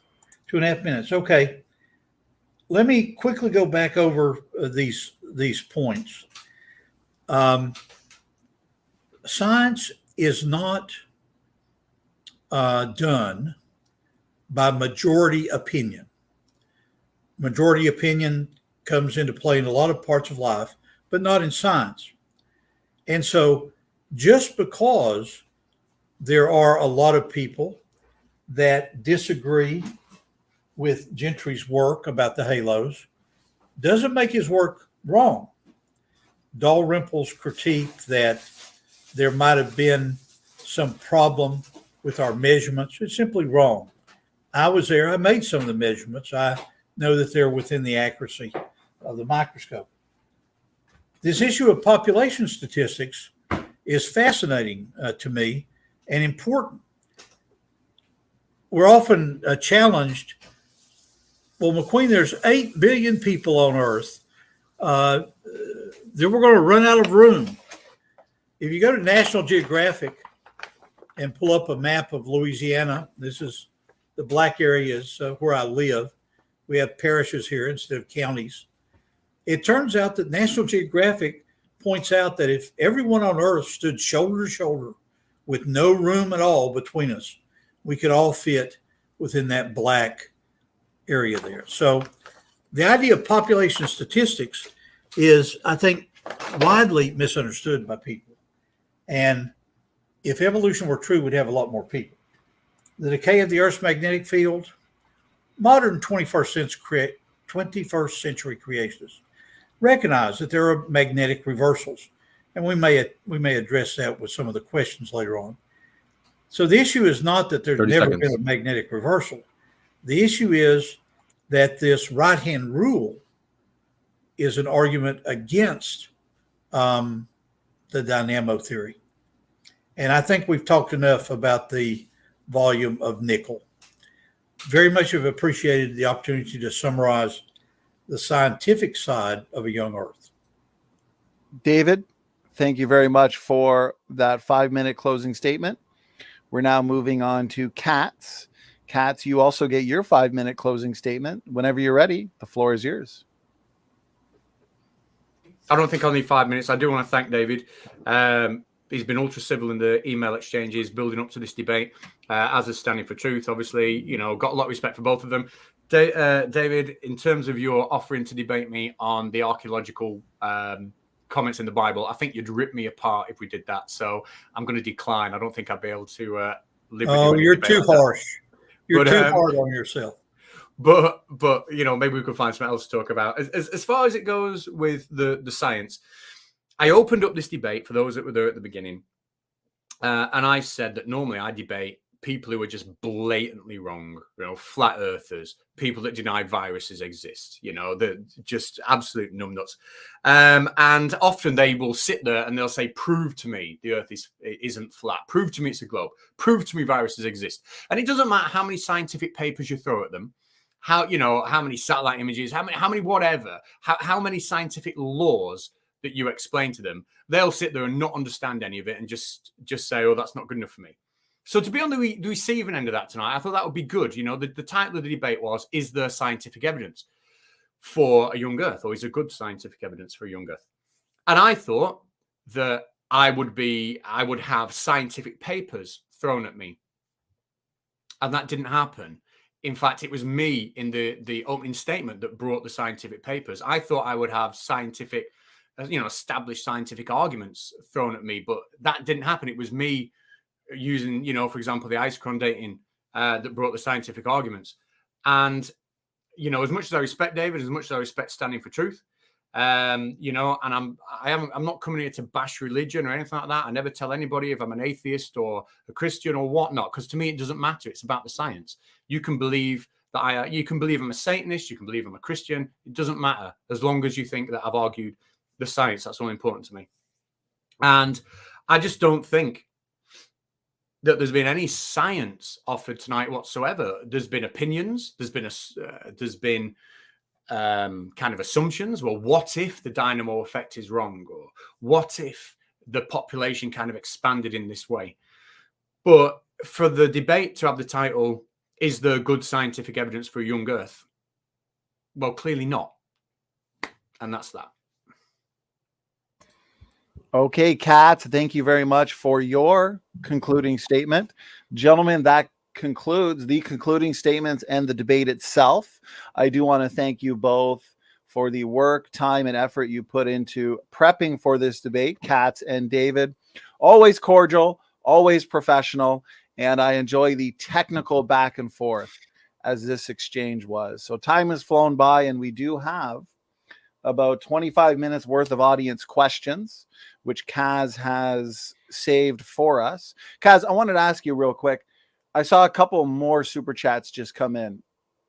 Have those been added to the Google Doc, or did you want me to add them right now? I'm adding them. I'm adding them right now. Okay. Okay, perfect. Okay, well, we're going to just move into some audience questions then. Kaz, did you want to start with, I've noticed that there's some super chats, more so just with some statements and not necessarily questions. Do we start with those, or how does it typically go? I think we usually try to do them in order if they're a super chat. Okay. Yeah. Okay, and if I know you had somewhere to be once the Q&A starts, so I'll just start at the top then. And Kaz, I appreciate your co-hosting and co-modding here. And so we're going to start right from the top and get into these questions and statements. So, okay, so first one that comes in, unless Kaz, was there any final words you wanted to say before you got out of here? That's okay. I'm going to have to, I'll try to jump back in at the end of it if I can. Oh, perfect. Okay. Appreciate it. Okay, here we go, guys. We are going to get right into it. So Thuros Rex, $2 super chat, says, will also happily debate evolution. Come at me. So, okay, thank you for that. And I know Modern Day Debate does host debates on evolution. I host debates on evolution over on my channel. And so anyone interested in that topic, we'll be happy to do that. Okay, next one comes in. Thuros Rex again, $10 super chat. He says, Geologist here. The Earth is over 4 billion years old, and the methods we use to determine that are accurate beyond reasonable doubt. Happy to debate this. I have an open challenge on the Discord. Well, since I guess it's more so directed at you, David, more so just some comments, but we'll give you the opportunity to respond if you'd like to. Okay, good. This individual doesn't understand some basic geology. No terrestrial rocks, even given the radiometric dating that Al and I have talked about, no terrestrial rocks actually date to 4.5 billion years old. That date comes from, in the old days, it came from meteorites that had entered the Earth's atmosphere. Up in the Apollo age, I had the thrill of seeing Apollo 12 blast off when I was a teenager. And once they got those rocks back, they dated them, dating essentially the age of the moon, as 4.5 billion years. And so my newfound friend on this debate channel, get your facts straight before you make statements as broad as, oh, we know that the Earth is 4.5 billion years old. Point to me a terrestrial rock of that date. Thank you, David. Katz, was there anything you wanted to add or contribute to that comment? Just that we know for a fact it's far older than 6,000 years old. You know, I think even as David showed when he was reading out the isochron and he was saying that there was a margin of error, and it was between 800 million and this rock and just over 1 billion years old. You know, I think that kind of information. You know, I think it's very obviously not a young Earth. Okay, Katz and David, let's move on now. Typically with the questions, what we'll do, these are just comments, so you both got a response. When we actually get to the questions themselves, let's say it's for you, Katz, we'll allow you to respond quick. David, you get a response, and then Katz would get the last word. But since these so far are just comments, we'll just keep moving on. So next one comes in from Psycho Octopus the Thing, $2 super chat. Thank you so much. This individual says, appreciate the mods and debate participants. Thank you. Well, thank you to the audience. You guys are the life and blood of these debate channels. Lorraine Drosophila, $2 super chat. Good to see you, Lorraine. She frequently participates in my live chats as well. And she says, David McQueen, what does 6,000 years worth of decay look like? Okay, it's a very interesting way to ask that question, and the way I would answer it is in this regard. When I go with my grandchildren to the beaches of the southern United States, near Florida and so forth, we often walk on the beach and see plesiopods, gastropods, clams, and snails that have been washed up the previous night. The clams, the plesiopods, are generally open shells, but if you look at the science of clams or plesiopods, they have two parts, not really equal in size, but two parts that are held together by a ligament. So 6,000 years worth of decay would indicate that most of the plesiopods that we find, whether we find them out in the water off the White Cliffs of Dover, or we find them in Turkey, or we find them worldwide, most of those plesiopods are going to have that two parts broken. As a flood geologist, what's interesting to me is I have seen with my own eyes worldwide beds of plesiopods, gastropods, well, gastropods not good, beds of plesiopods that have been buried very rapidly, and both shells are there, evidence of catastrophic deposition. That's how I would answer how you can find evidence for the Great Flood in these fossils. And then if you go into our modern world, whether it's Charles Darwin walking in 1859 or you and I walking now, you're going to find a lot of creatures that are busted apart. David, thanks for the response. Katz, the floor is yours if there's anything you'd like to add. What was the question? Just very quick. Sorry, what was it? No worries. Let me pull it up again. I was reading the comments on the screen. No worries. So the question was specifically to McQueen, but it was from Lorraine, and she was asking, what does 6,000 years worth of decay look like? Okay. Yeah, no comment on that one then. No comment. Okay.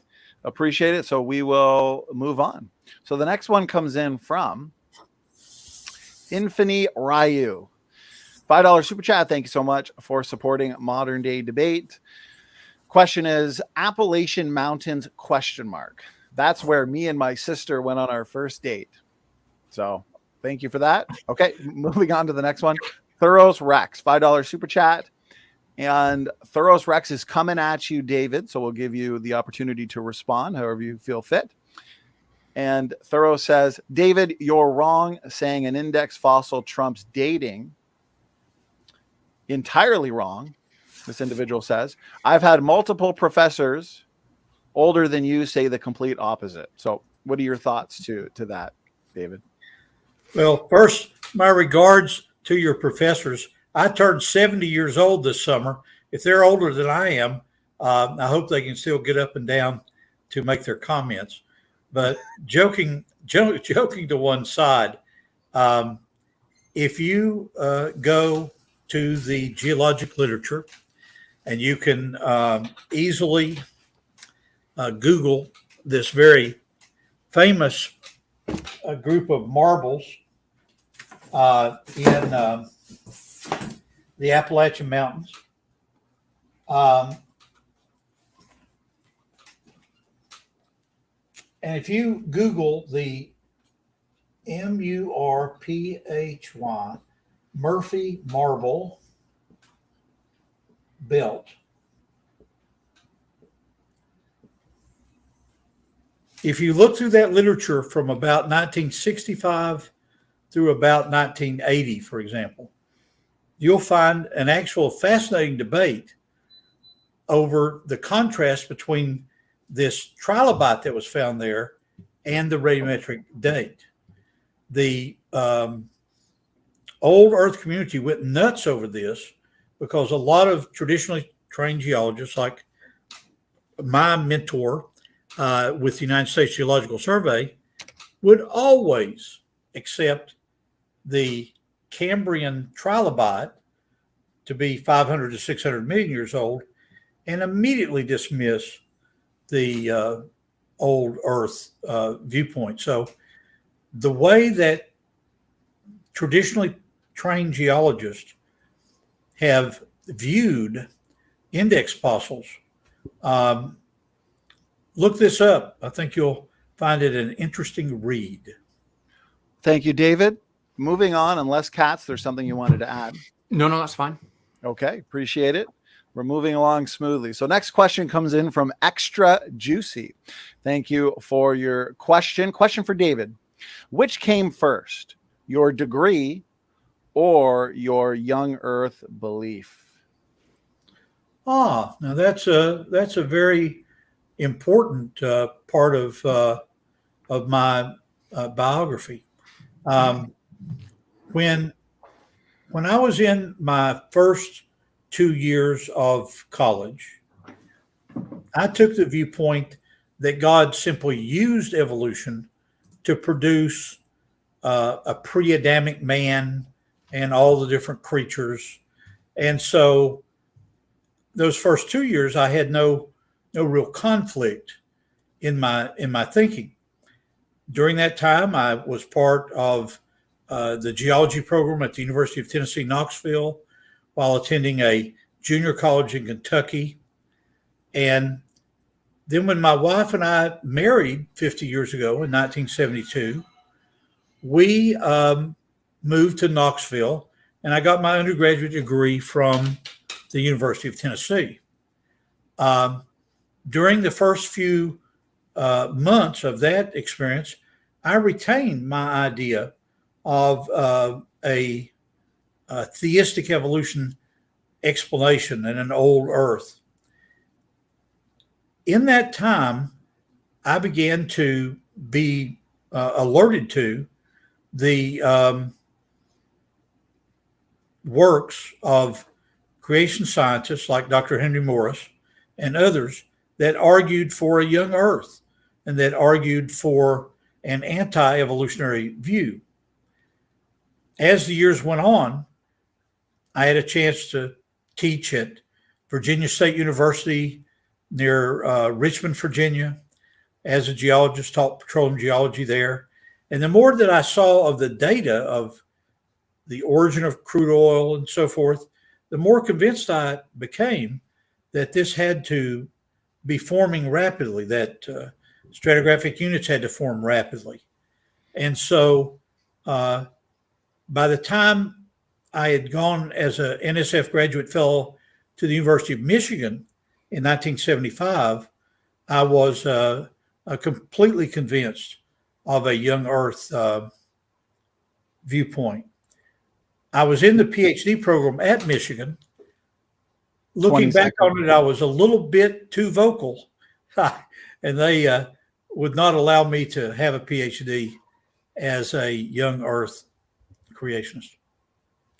Okay, David, thank you very much for that response. Next one comes in again, $5 super chat from Psycho Octopus the Thing.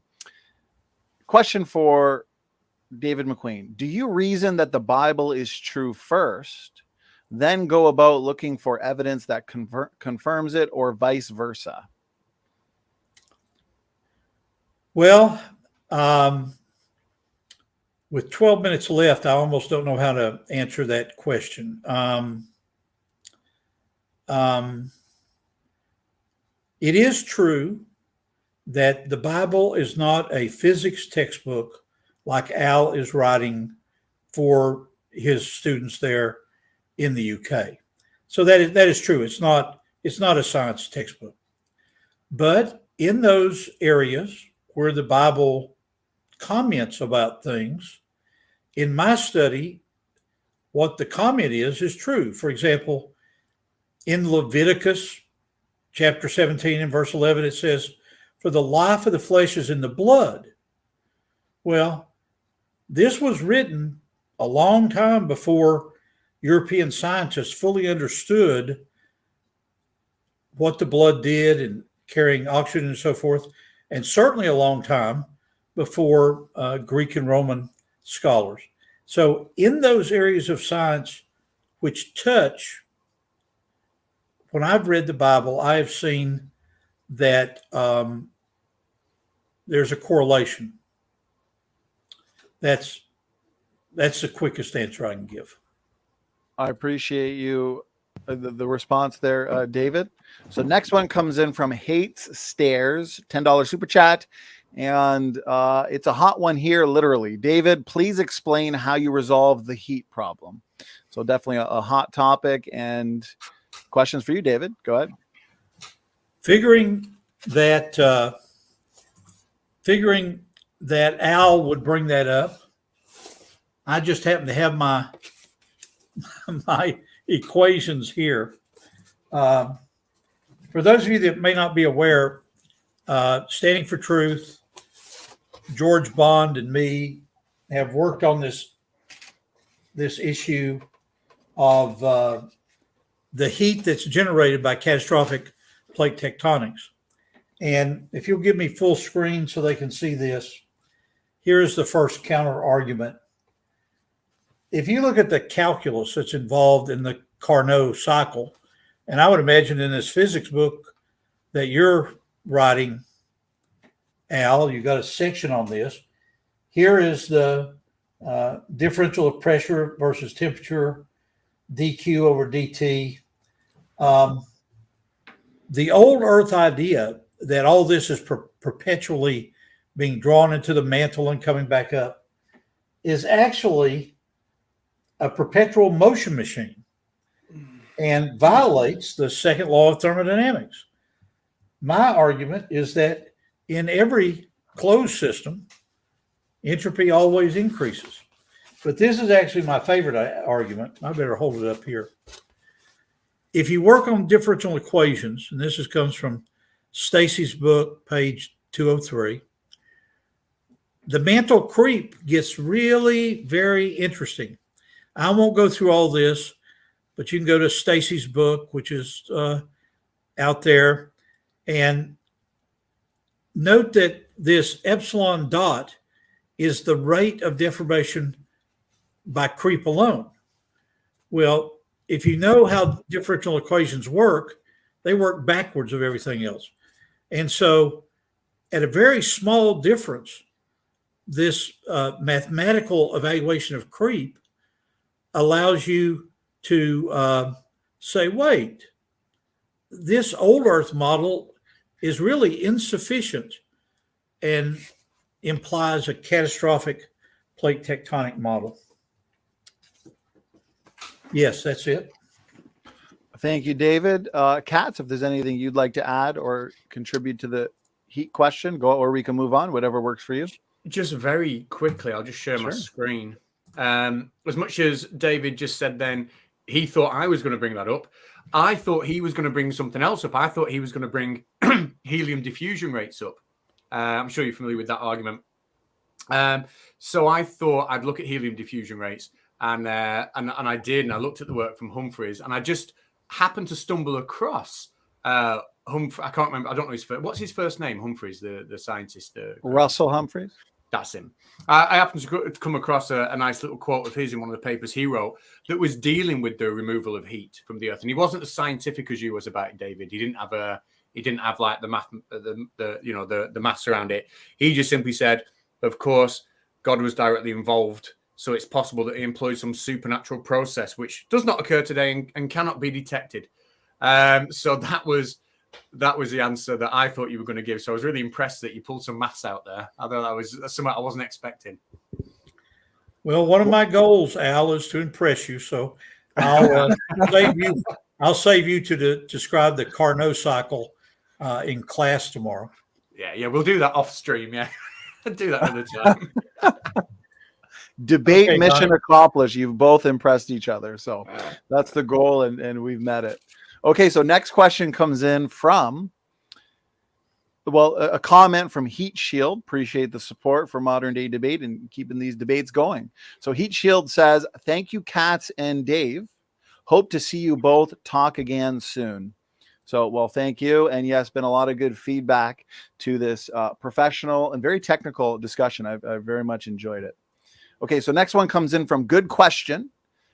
And $10 super chat. Good Question is asking a good question. Question for David. David, do you believe there is a crystal dome that holds the stars, just like the Bible mentions? Well,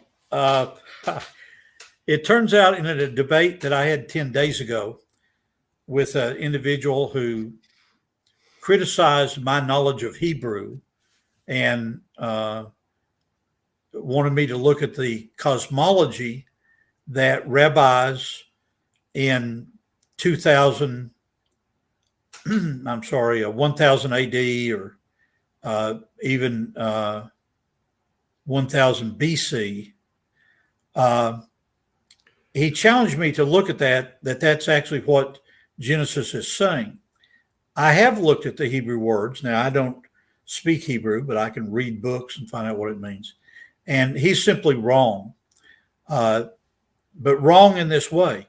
I'm not saying that there are not some rabbis that viewed that idea of a crystal sphere, just like I'm not ignorant of the fact that there are some people, some of whom I have taught in my college teaching careers, they have tried to argue with me about a flat earth. And I will turn to them and say, how come the hull of a ship goes down first at the beach? So I'm aware that there are all kinds of people that have incorrect ideas, this idea is incorrect. All right. Thank you very much, David. Okay, moving on to non-super chat questions. And so question comes in from Apologetics 101. Question is for David. Can you elaborate on the problems with the dynamo theory? And that looks like that's it. So Okay. Pertaining to the magnetic field decay, I think. Yeah. Let me get some of my my toys here.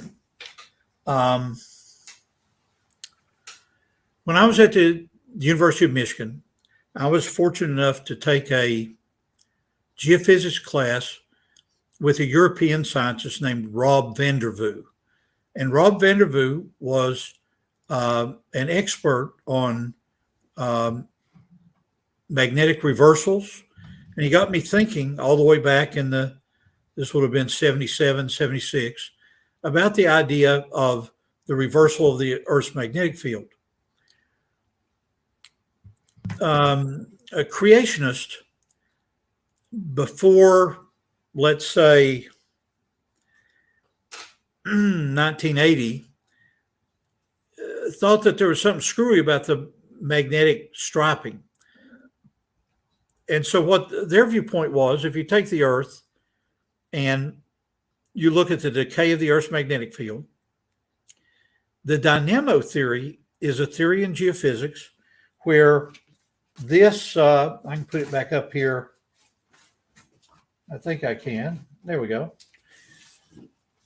Their theory is that, sure, you can measure the decay, and sure, it's got a half-life of 1,400 years. But there is a process between the inner core, outer core mantle that regenerates the electric current. I think that that is an argument very similar to what Al has accused me of in the last 2 hours, of an argument wanting to prove your point without any really good seismic evidence. I think the evidence that we have is that there is an electric current flowing equatorially that by the right-hand rule of physics produces a magnetic field the way I've got my thumb pointed. Modern creationists see that there were opportunities during the time of the Great Flood, especially within the catastrophic plate tectonic model, that polarity would reverse. And so as lavas flowed out on the mid-Atlantic ridge like this, during the time of the separation of the Atlantic Ocean, it would get a different magnetic signature. I hope that helps in your thinking. Well, David, thank you very much for that response. Kat, of course, you do have the opportunity to respond to anything unless you want to move on to the next question. Totally up to you. I think you might be on mute, Kat. No worries. Sorry. No, I missed the question because I went for a wee. So, yeah, we'll move on. Yeah. All right. No worries. Appreciate it. You guys have good endurance. So we're over 2 hours at this point. So next question comes in from Javardo. And it's a question for you, Kat. So we can't let David have all the fun here tonight. No, finally, you get a question. You've been on the hot seat, David. I appreciate you being a good sport. So this one's for Kat. Javardo, thanks for the question. Can you please provide some evidences that can be easily understood that points to the Earth being older than what Professor McQueen is claiming? Yeah, sure, not a problem. I will just get something sorted here for you. So that can be easily understood. So obviously we're talking about dating mechanisms, aren't we? If we want something to be easily understood. So let's get this up for him. And when we say easily understood, I guess we'll see. Don't share the screen just yet. Sorry. In fact, you can. If I share my screen now, we'll do it without going into something I didn't get onto tonight, which might be something to talk about another time. David, is thermoluminescent dating. Yes. So you're familiar with that one, I'm sure you've heard of that. So here's a piece of pottery, and the thing about pottery is things like ceramics can be dated by something called thermoluminescent dating, and the idea is that when we get certain, I'm not going to go into too much because it's a quick question, but if we get certain crystalline structures that are underneath the ground, they're exposed to background radiation from underneath the ground. That background radiation can cause the excitation of electrons inside them. These electrons, as they get excited, are prevented from de-excitation because they get trapped in kind of like micro fractures inside materials. Correct me, David, if I get wrong in anywhere in this, okay? But they get kind of like trapped in certain imperfections in the material. Now, the thing about this is, when we take some of this stuff from underneath the ground and we put it above the ground, when sunlight shines on it, it gives these electrons energy, it liberates them, and then they remove themselves from these imperfections and they can fall back down to a normal energy level within the atom, right? Now, if I was to take something that had been under the ground and not exposed for light for a long time, I could liberate these electrons and measure the intensity of light that comes from them. I know you said in simple terms, but essentially, the more light we get from thermoluminescence, the longer something's been trapped underground. Now, that doesn't tell us that something is old. It tells us how long it's been in the absence of light. All right. So if anything, it underages things. And what we find when we go into Egypt, we find pottery that's 20,000 years old. We find, if we go to the pyramids, that the pottery we find in the pyramids is 6, 7, 8,000 years old for some of them, and that is so. This one was 4,300, but that is supported by other dating techniques that have got nothing to do with thermoluminescence. So, for example, the Khufu ships. I don't know if you're familiar with those. There was 2 of those found in the pyramids in Giza. And when the wood was tested with carbon dating, so not thermoluminescent dating, it backed up the date of the pottery. And when other structures in the pyramids were used, such as wooden tables and desks, and dendrochronology was used to date those, where we could see enough features, we found that they backed them up as well. So essentially, you go to Egypt, you go to the pyramids, and you find several different dating techniques, completely unrelated, all supporting each other, showing that each other is accurate, and just defies a young Earth completely. Catz, I appreciate that thorough response. David, the floor is yours if you'd like to respond to any of it. Go ahead. Now, the Egyptology and the dating by thermoluminescence, I had to do some of this in my undergraduate days, so at least I know the technique. But the problem that we have is 2 different worldviews, if you will. As a young Earth creationist and as a catastrophic flood geologist, I've come to realize that no human structure could have survived the worldwide flood. So when I look at Machu Picchu, or I look at the pyramids of Egypt, I immediately say, oh, they were constructed after the time of Noah, contemporary maybe with the time of Abraham. And so for dates to be returned of those items,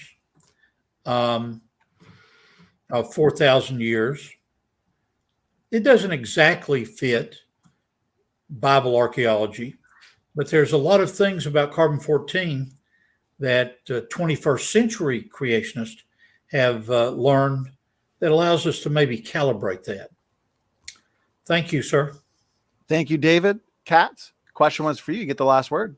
Yeah, okay, just very quickly. Okay, I understand that, if you say you see dates like that are contradicting your religious views, then you can't accept them. And I did open up in my debate, my opening statement in this debate with the quote from Creation Ministries, which said, "Science can't be the determinant of what we consider a plausible account."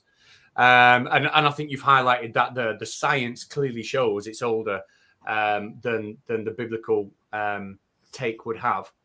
And you are showing that you don't put science over over what the Bible says, and I suppose that's what it all comes down to. Catz, thanks for that final word. And gentlemen, one final super chat came in, and then we're going to wrap it up as we are now slightly over time. I do want to thank David and Catz for the time that they've given to us for this epic exchange. I would say I've really, really enjoyed this. And so the final question comes in. It's a super chat, $2. Thank you so much. God Guy has a question for David.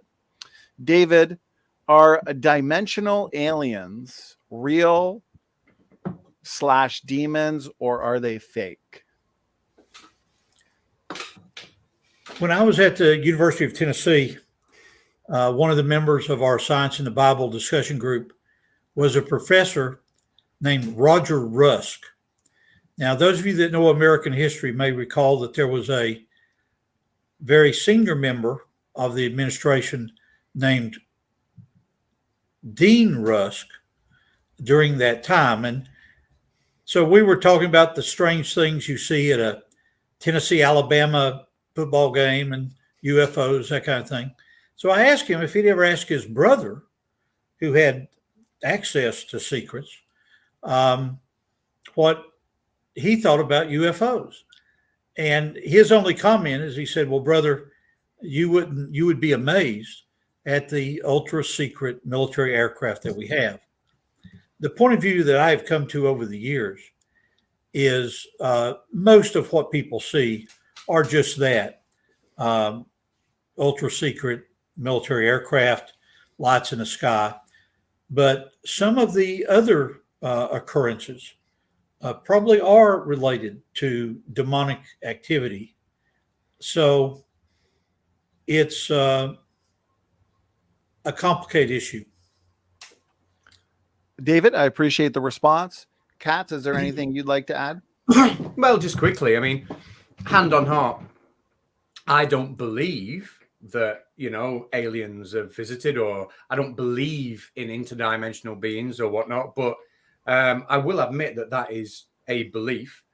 I don't rule out to absolute zero the possibility that aliens could have visited from other planets, and I don't rule out beyond possibility that there are beings somehow who've managed to come from another, because I know the laws of physics don't rule that out. So although I don't believe it in any way, shape, or form, I'd be a liar to say that it was impossible.